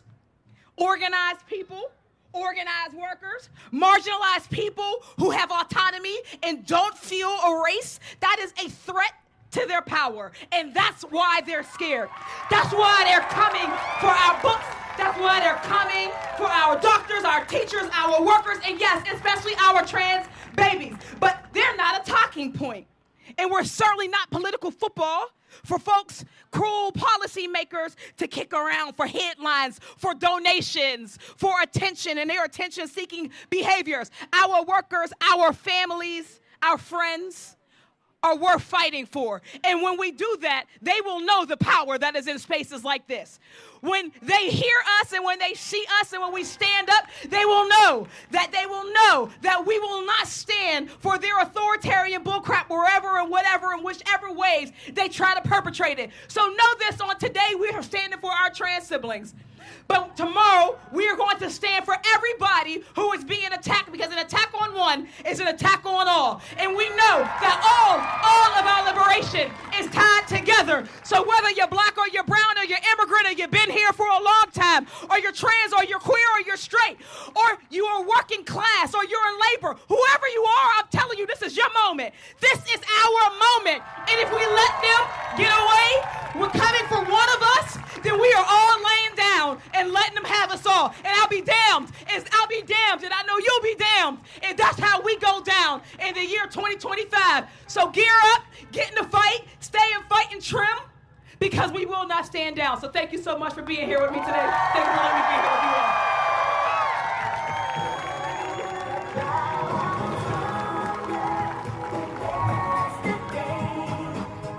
Thank you, Congresswoman Lee.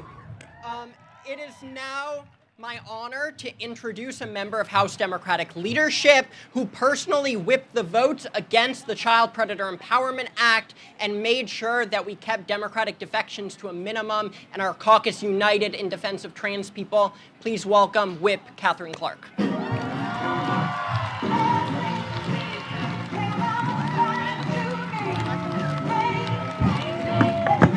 Hello! How are you all? I cannot express my pride and gratitude that I have for each and every one of you as a member of Congress, as the Democratic whip, and especially as the mom of a young woman who had the strength and self-awareness to say, I'm Riley and I'm trans. So I don't need to tell you how scary these times are. Republicans are trying to divide us and distract us so they can funnel more money and more power to a select few. And we've been in these moments before. We know the playbook, whether it's the 30s in Berlin or the 60s in New York or right now in Washington, D.C. They distract and divide and scapegoat so they can tear everybody down. This time, they're using this community, our trans community. They want Americans to believe that our LGBTQ neighbors are to blame for the challenges we face as a country. They hope that if we're focused on all of us, we won't notice that the Republicans are closing our public schools, that they're defunding Social Security, slashing our health care, firing veterans, increasing costs of housing and groceries, and starting trade wars with our allies. And what is the point? What is the point of this reckless agenda? To enrich the billionaire class, and it's all part of one corrupt plot. In MAGA America, the 1% have access to wealth, freedom, power, and voting rights, but not for the rest of us. They believe there should be a separate set of rules for the wealthy and connected, while the rest of us get pushed further behind. Well, we're here to say enough is enough. We will not let them demonize this community. We will not let them demoralize us. And we won't let them steal the future from our kids. Our power begins and ends with the solidarity we have with one another. So know this, I stand with you. House Democrats stand with you. And we are all standing together against the fascist lie that our bodies are not our own, that non-white means non-qualified, that billionaires are more worthy of dignity than working families.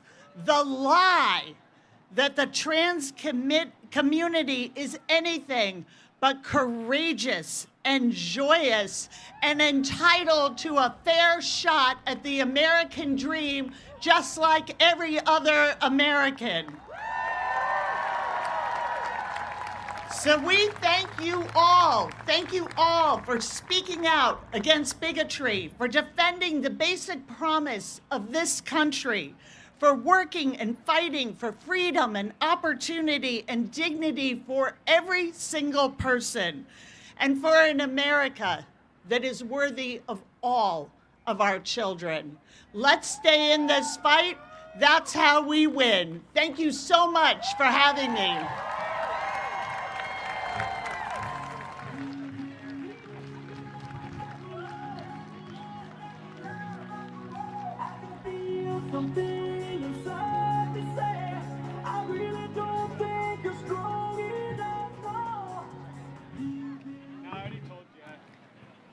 Hello, visible people.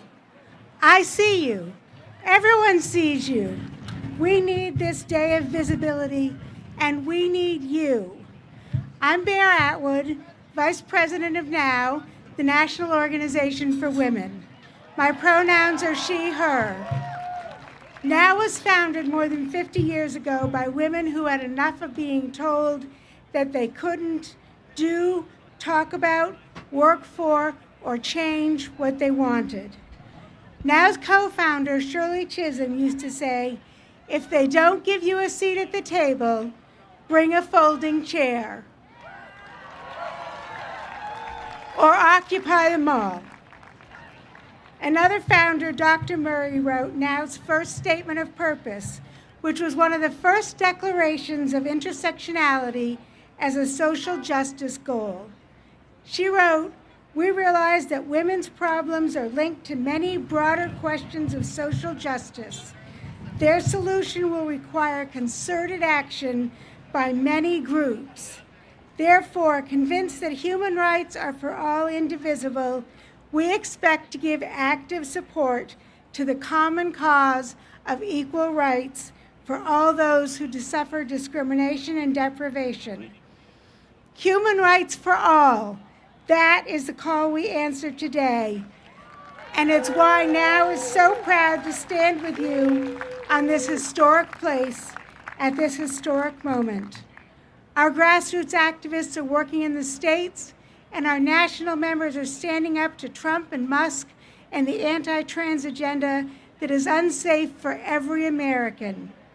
We need courts, laws, and politicians who will stand up against bullying and discrimination directed at transgender students, criminalizing doctors and teachers for supporting trans rights, legalizing workplace harassment and discrimination, and the rest of these vicious attacks on the trans community.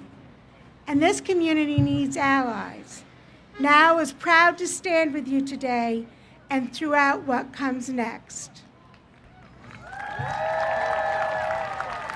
Now it is my privilege to introduce Congresswoman Robin Kelly from Illinois. She is a true trans rights champion.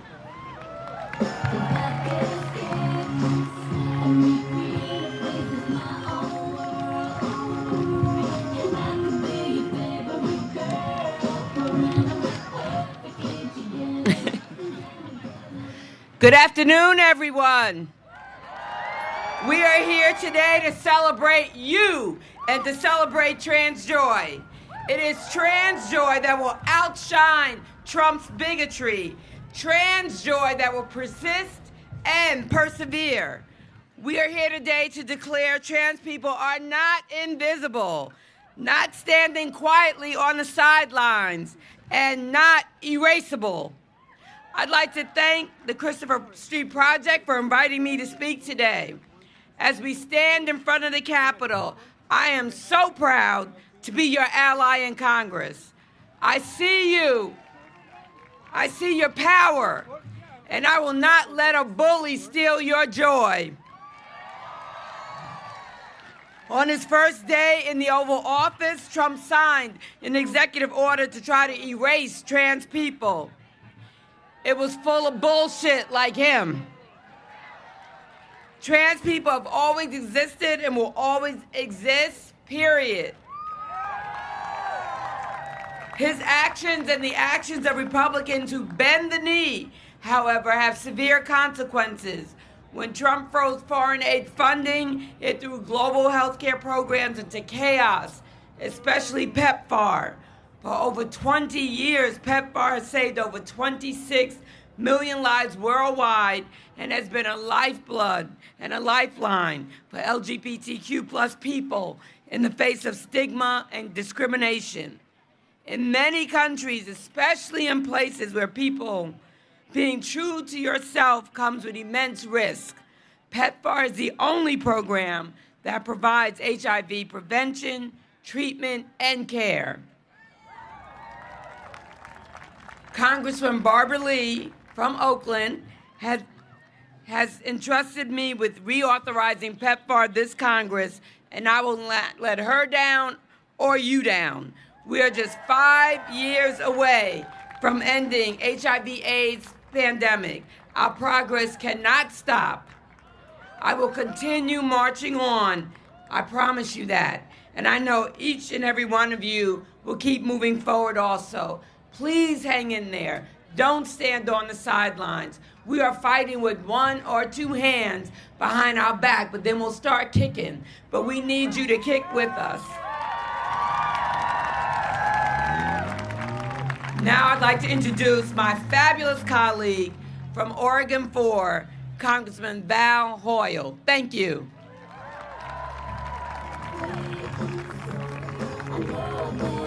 Well,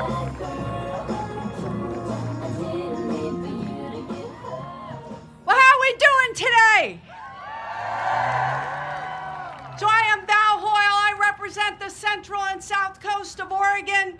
And there's a bunch of people on Trans Day of Visibility that want you to disappear, to be quiet, anyone who's different. Well, I'm here to say, we'll stand with you loud and proud. I'm here to say that what's clear is that people living as their authentic selves should not be a problem for anyone else. I'm here to stand with the trans community because how you choose to live your life as your authentic self does not scare me, nor should it scare me, because our diversity is our strength.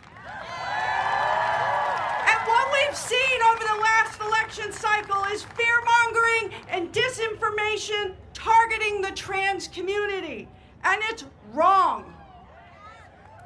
We have to stand together because, as so many transgender activists have said, trans people may be the first target, but they will not be the last. And we've seen the same cruel targets being used against unions, against immigrants, against legal permanent residents, and against who their only crime was exercising their right to free speech. Well, growing up in the labor movement, I learned very young one thing, and that is an attack on one is an attack on all. And the only way to push back against, some of the most powerful people in the world who have targeted trans people specifically is through solidarity. Across gender identities, races, genders, colors, creeds, class, it doesn't matter. We stand together or we all fall. So the fact of the matter is your rights as trans people are directly tied to my rights as a woman, which are directly tied to the rights of college students, to immigrants, because we may not have the same story, but we are all vulnerable if we don't stand up. If we say, it's okay because I'm not like them, they won't stop. They will not stop. So just so you know, I will defend your right to live as you are as long as I am in this body. Because your right to be just you is directly tied to all of our rights. So I want to thank again the Christopher Street Project for this opportunity to speak to you today. Know you are welcome in my office here or if you're in Oregon. And I'd like to introduce voted the most effective freshman legislator of the 118th Congress, Hawaiian Jill Takuda.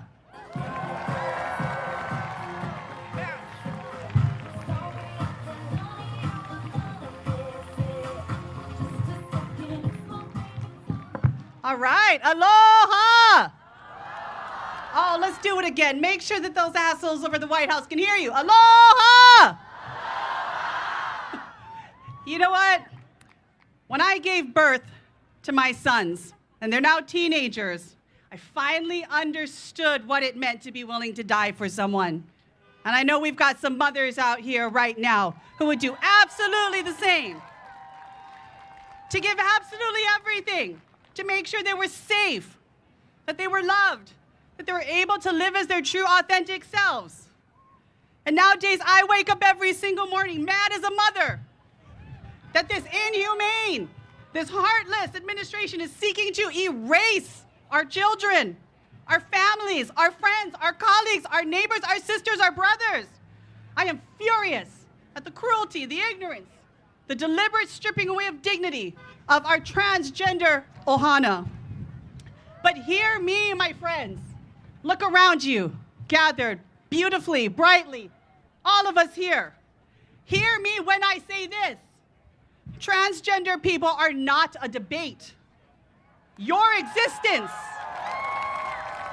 Your existence is not up for discussion.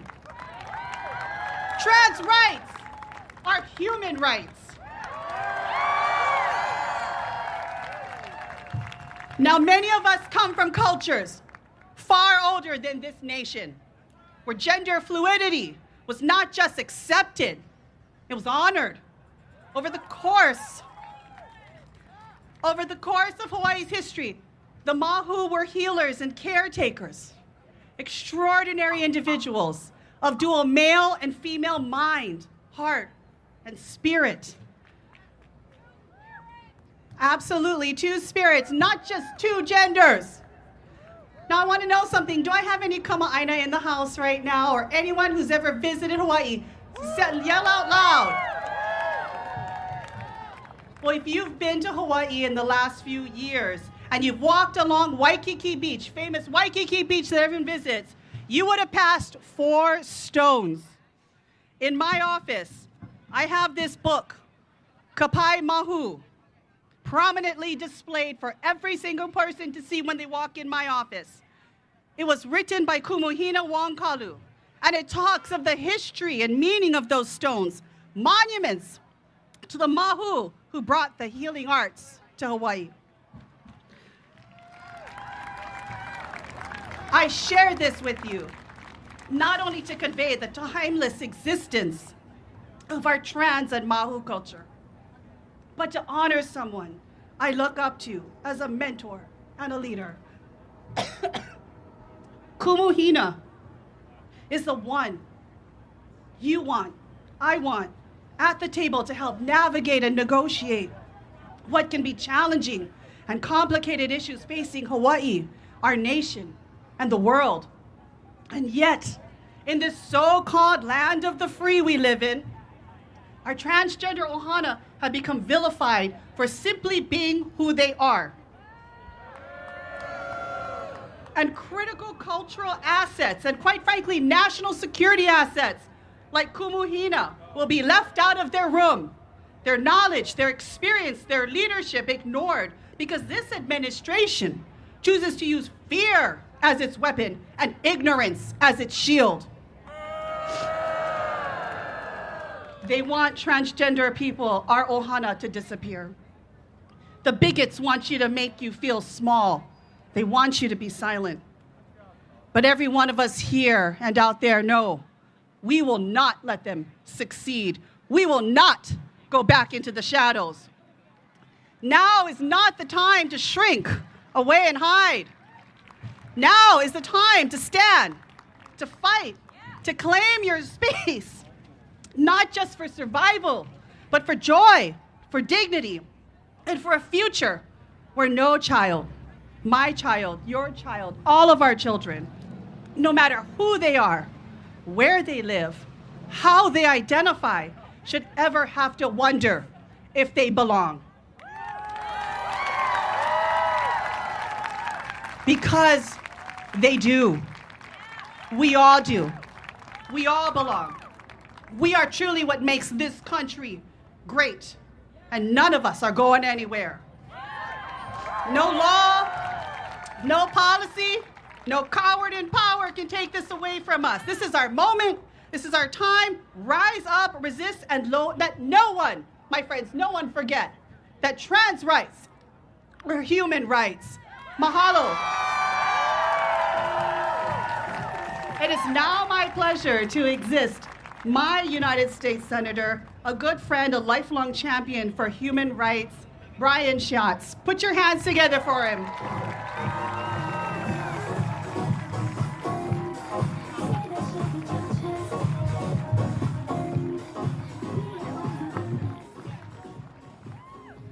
Thank you, Jill Tokuda. Thank you so much. By the way, today is a very important day because it is all about making clear that trans people have a right to live freely, just like everybody else. It's about a very basic idea that everyone is already in possession of and deserves dignity, that everybody is a child of God, and that in this country, everybody has a right to be left alone. Now, what is more American than the belief that people get to live the life that they want so long as it's not hurting anybody? This is what this is about. Leave people alone. Donald Trump and his administration are waging an assault on trans people like never before. The ability to travel freely, the ability to get health care, the ability to work in the private sector or for the United States military, it's all under attack. They are literally searching lists of federal programs for the word gender to cut essential services that support trans people and other communities.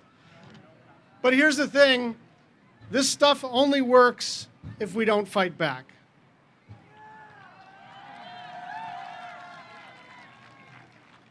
If you retreat in fear, and if the rest of us don't stand with you, that's not going to happen. We have your back today, tomorrow, and every day after that. We're going to keep fighting back against the attacks that infringe on your fundamental freedoms. There is nothing more fundamental enshrined in the Constitution of the United States of America that everybody gets to live their lives how they want. We've fought hard fights in this country before. Civil rights, women's voting rights, marriage equality. And it can feel depressing or overwhelming, and the trajectory of progress is often terrible. We make a little progress, we lose a lot of progress. We make a little progress, we lose a lot of progress. That's where we are right now. We're in one of those moments where people are honest to goodness terrified for themselves, for their communities, for their families, for their coworkers, for their friends, for their very country. But I want you to know that we are in this fight with you. We are in this fight for you, and we understand that trans rights are human rights. Thank you very much.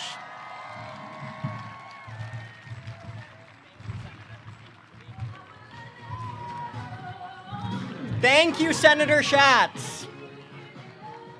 I am now honored to introduce a steadfast champion of trans people who has stood with us for years and will stand with us, will vote even when he's the only one in defense of trans folks. From Massachusetts and Boston down to DC, please welcome Senator Ed Markey.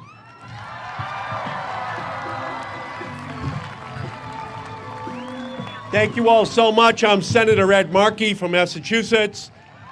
Thank you for having me here today. Let me begin by saying loud and clear, trans rights are human rights. We know this, and we know this is in the face of Donald Trump and Elon Musk and Republicans' relentless campaign against transgender Americans. We have seen transgender Americans banned from the military, denied life-saving, gender-affirming care. Trump and Musk and Republicans are wrong, and they are wrong for telling you who you are and who you can be. They are wrong for using money for health care and education as a tool for discrimination. And they are wrong for fighting so hard to take away your freedom. The Trump administration may try to use trans people to attack Americans' basic rights and freedoms, but they will never win. They cannot keep people from being who they are. Transgender and non-binary people will continue to exist, and I will keep fighting with you.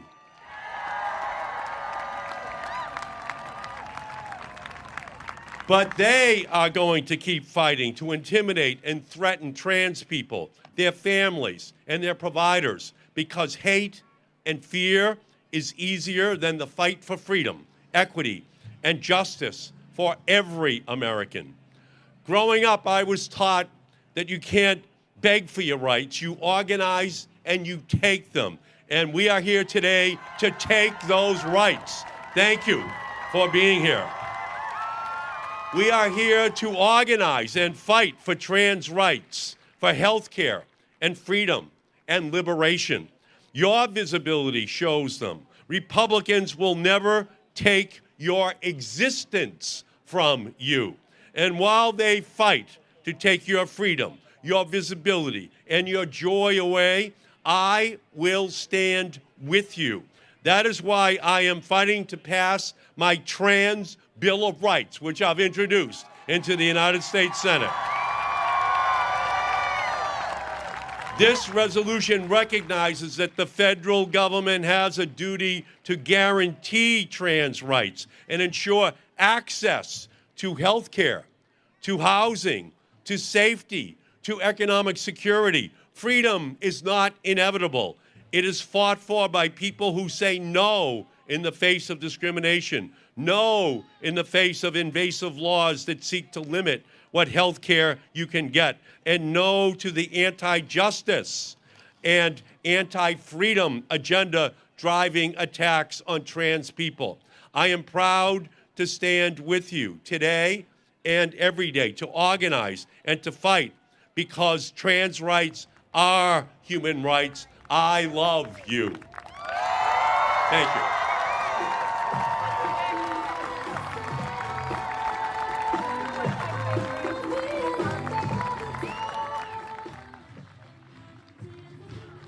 Hello, DC!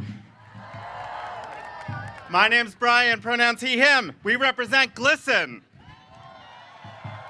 GLSEN is a national organization that for over 3 decades has worked to build more inclusive and safer schools for LGBTQ youth. We're fighting for an education system where there are no bans on books, no bans on our names, and no bans on our kids. Where there is a federal Department of Education that watches out for our civil rights.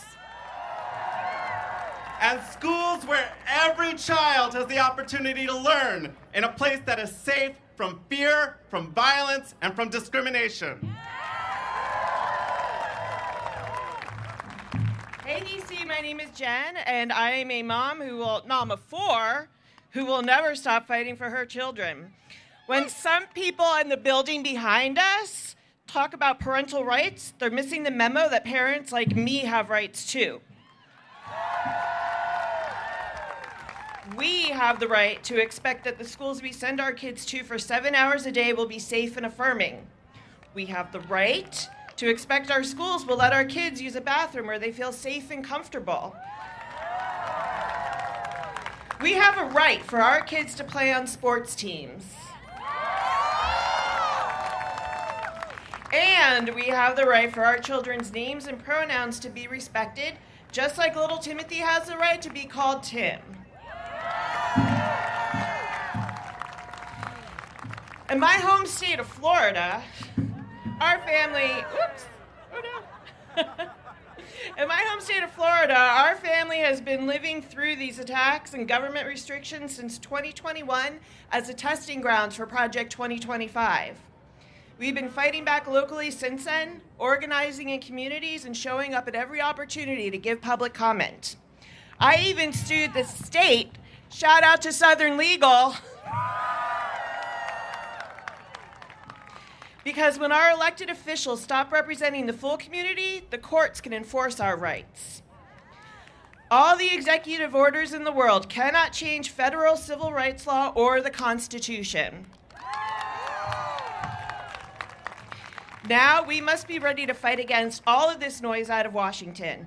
As a parent, I'll fight like hell for my kids' rights, and I know that you will too.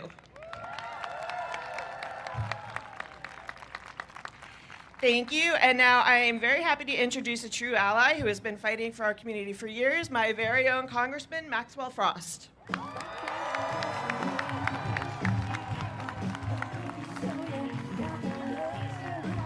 How's everybody doing? Well, hello, everybody. I'm so proud to be here today. And thank you to the Christopher Street Project and all the incredible partner organizations for having us all gathered. And I want to wish everybody a powerful, impactful, safe, and happy Trans Day of Visibility. Today, we're gathered to send Donald Trump and this administration and anyone with hate in their hearts one message: the trans community is going nowhere. Trans people are human beings just like anyone else. They have the right to life, liberty, the pursuit of happiness. And I'm proud to be from the state of Florida, which I used to say the great state. Now I say the beautiful state because we have beautiful people. But the reality, and Jen just said this, when I was traveling the country last year, I kept telling people that Project 2025 was Florida 2024, was Florida 2023, was Florida 2022, where the state legislatures and authoritarians like Ron DeSantis have been targeting the trans community. Yeah, boo! Have been targeting the trans community and trans kids for years. Trans people are people first. Their identity and sexual orientation has never and will never make them any lesser, no matter what any president or billionaire wants to say. See, throughout human history, the fascists, the authoritarians, the oligarchs have used the same playbook. They take the legitimate problems that our people have and they pick communities to blame. Not only has Donald Trump decided to scapegoat trans people, but in even a more despicable move, he's chosen to scapegoat kids, trans kids. The authoritarians lie to the people and say that the source of their issues are another group of people. They go to folks and say, give me the power and I will deal with them. But history and the present has shown us that yes, fear, fascism, and bigotry sometimes can be a powerful force. But what's even more powerful than any politician, what's more powerful than any form of bigotry, what's more powerful than any executive order, than any billionaire, is the will of the people to throw out the bullshit politics of scarcity and to accept the politics of love and justice for all people. And can I have some real talk? There are some people who are learning all the wrong lessons from this last election. Some of them even in my own party. They'd have us believe that in order to win, we have to betray trans Americans. That we have to throw them under the bus. But not only is that not true, but I would say that part of the reason we're in the situation we're in the first place is because we weren't loud enough to fight for the trans community. See, the authoritarians and fascists succeed when we are quiet about what matters. And I would tell you that it is not smart politically to champion a community and to throw them under the bus when you feel like it's not right for the politics. Because not only does it send a message to that community, but it tells the entire country, we will sell you out. We have to stand 10 toes down for trans Americans and trans kids. And so I'm just here to give you all the flowers you deserve. This has nothing to do with that fleeting, weak feeling of hate, and it has to do with love. The power of loving the oppressed more than we hate the oppressor. Because when you love somebody, you want them to have true freedom. The freedom to love who they want to love, be who they want to be, and to be who they are. And as the authoritarians and the fascists try to pin neighbors against neighbors and communities against communities, let's make sure that people across this country know the reason you can't pay your rent, the reason that you can't afford health care, the reason that you have to fear gun violence, the reason that you can't afford your grocery has nothing to do with trans people and everything to do with the billionaires and corrupt corporations that have been giving us crumbs for generations. That I promise you, I swear to God, your bank account looks more like your trans neighbors than it does look like Donald Trump's or Elon Musk's. So either way, y'all, I am proud and I am honored to be in this struggle with you, especially with the queer community and all of our trans Americans in the South that have been struggling under authoritarian regimes for years and years and years. And because in the words of the late, great, the first Black queer woman in the United States Congress, Barbara Jordan, what the people want is simple: a country as great as its promise. And remember that no Donald Trump, no Elon Musk, none of these motherfuckers can take that promise away from trans Americans, from the queer community, from the South, all the way to the North. God bless you all, and thank you for having me.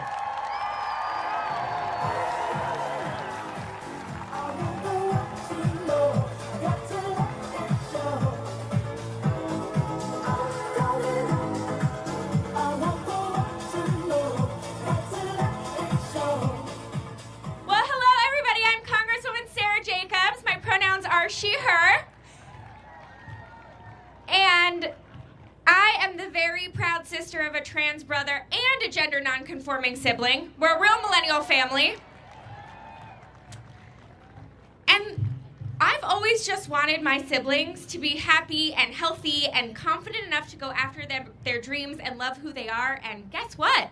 After coming out and getting the support that they needed, they are. And that's all I want for every trans kid. Honestly, that's all I want for every kid in this country. To be seen and loved and supported, to feel accepted and celebrated. And that's why I am so heartbroken that trans kids across this country have to hear all of the bullshit coming from this White House, from Republicans in Congress, and honestly, from some Democrats in Congress too. Because the people that we expect to protect us and lead us are banning trans kids from sports teams, kicking trans service members out of the armed forces, and denying trans people their basic fundamental rights. And that's why today is so important. It is not about their hate and division and scare tactics and fear-mongering. It's about you and the beautiful resilience and courageous and proud community that we are all a part of.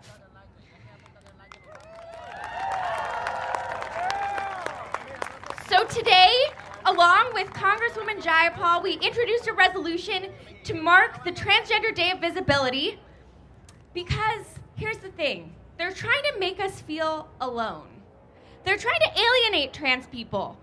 They're trying to say that we're the only ones who care about this. This is not something people care about. And it's just not true.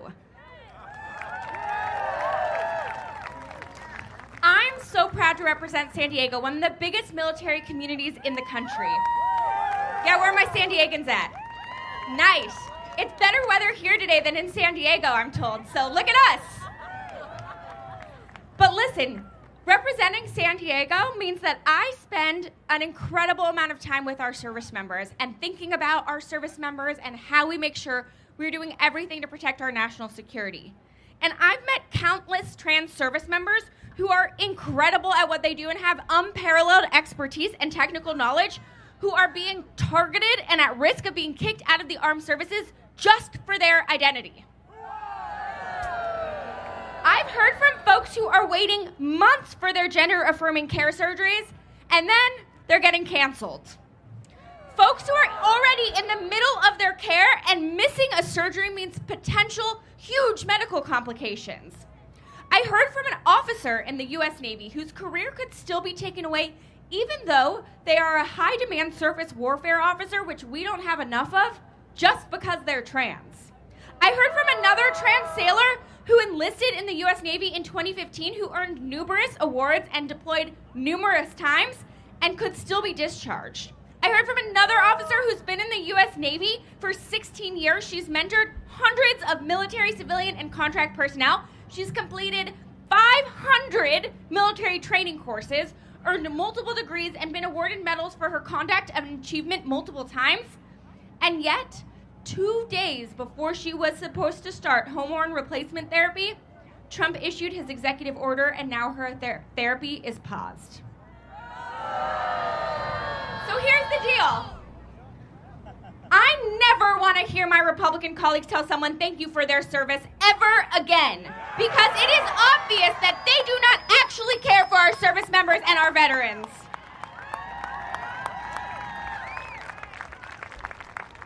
And they don't care about our country's safety and security either, because the fact that kicking out trans service members means it's going to cost us billions of dollars to get their expertise back. So here's the thing, guys. We're not going to stop fighting this. And no matter what some in my party might say, we are not going to buy into the false narrative that we can either protect trans kids or win elections. Because that is some bullshit. So who's ready to fight? Who's ready to fight to make sure that every single kid in this country, whether we know them or not, is seen and heard and appreciated and loved? This fight won't be easy, it won't be short, but we are all in this together, because this community deserves love and acceptance. And that's so much bigger than hate and division, and it always will be. So thank you all so much for everything you're doing. It's such an honor to be doing this work alongside all of you.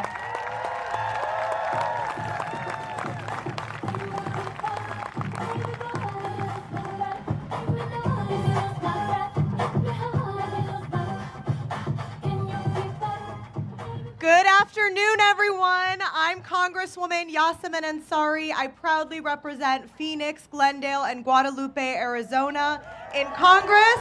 And I am so excited to be here with you all today. Yesterday in Arizona, I was able to join thousands of Arizonans to support 1 in 10, which is Arizona's largest provider of services to LGBTQ+ youth and young people, and it's the largest charity event in the state of Arizona. So coming off of that event, being here with you all today, it is absolutely an honor.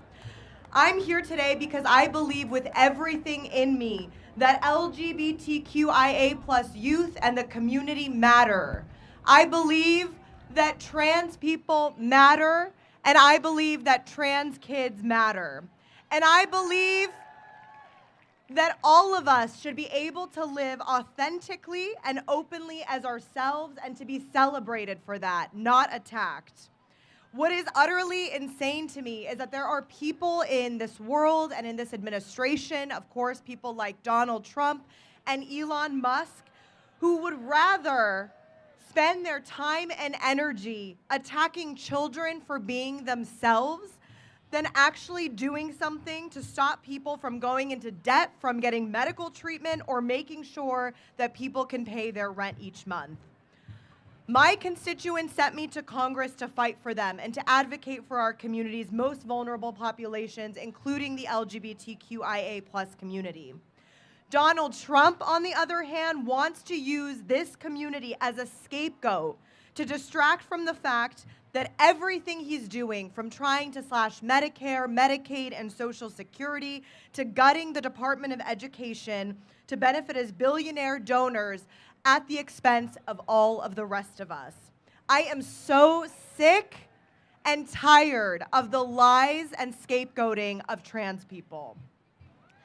These lies do not just hurt trans people. In my district, a community health care center was stripped of their federal government funding as they provide care like HIV and STI testing to the LGBTQIA community. But they serve our entire community at large.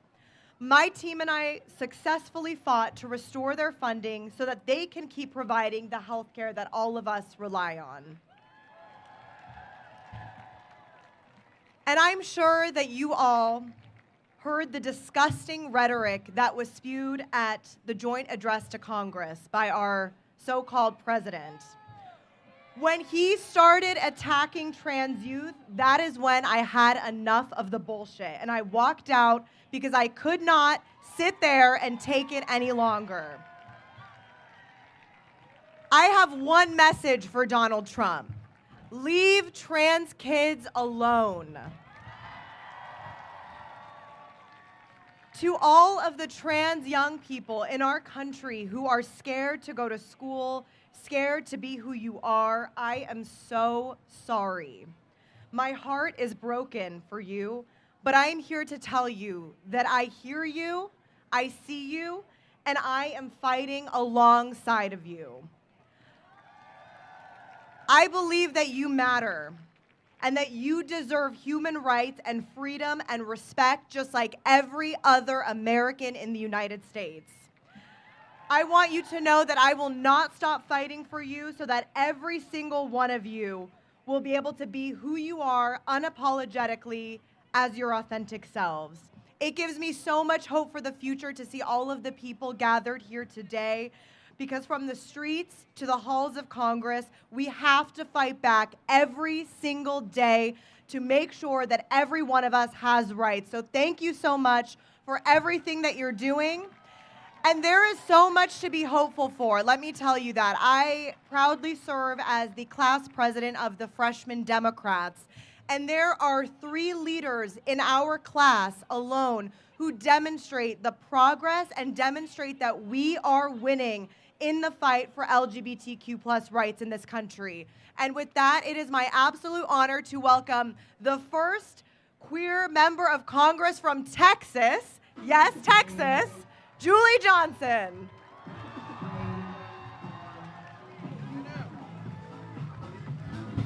Hey, y'all. I'm Julie Johnson. I'm out. I win in the red states. I win in the hard states. I win in Texas. And fucking rain's not going to stop us today. I just want to say this. I love all the signs. I love all the people. And I just want to make a note to the parents out there. You know, I've had so many parents come up to me. That's a great staffer, isn't it? I've had so many parents come up to me worried about their kids, terrified about their children.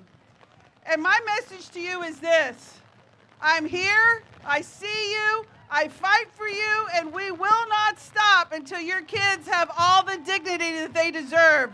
We see your pain. I see these parents out there. I see your signs. Thank you for being here. Thank you for loving your kids. And thank you for loving them and not being an asshole and turning your back on them. Right? You know, these times are tough. People ask me all the time, what can we do? So my question to you here is, did you vote in the last election? Did everybody vote? These elections mean more now than ever, and if you live in Florida, for the love of God, vote tomorrow. If you live in Wisconsin, for the love of God, vote tomorrow. We have to win elections. Organize, protest, raise hell. The LGBT community is in the halls of Congress, and we're never stopping. We're never stopping. We are never stopping.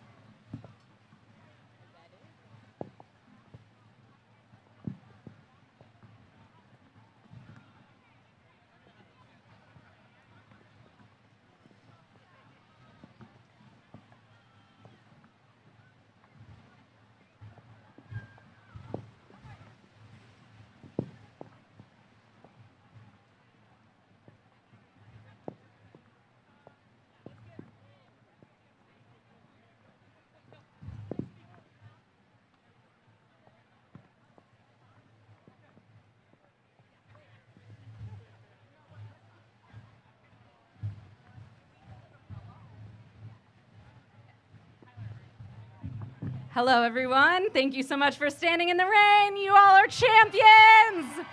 Let's go. Rain or shine, we are out here. We are visible, and we are not going away.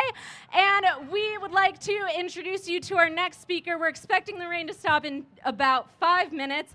So if you all can hold out, that would be amazing.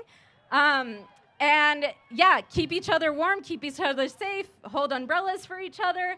And we got this. Let's go.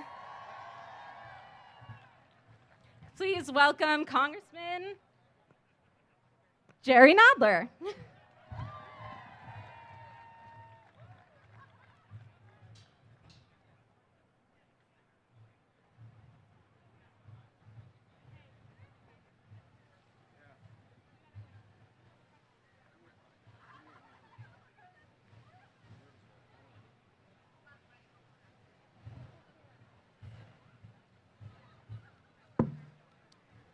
Good afternoon, everyone. On what was a beautiful Trans Day of Visibility. We stand here today to honor the bravery, resilience, and defiance of a community that refuses to be erased. We stand united against the hostile administration that seeks to erase the transgender community from history and to deny its very existence. Let me be clear. The Trump administration's attempt to, quote, restore biological truth to the federal government, close quote, is complete nonsense. Trump is pandering to the lowest part of his base and using the transgender community to instigate fear and fuel the Republicans' culture wars. I was the first member of Congress to speak about transgender people on the House floor in 1998. In that speech, I spoke of expanding the promise of the Declaration of Independence to include the last unrepresented group, gays, lesbians, and transgender people.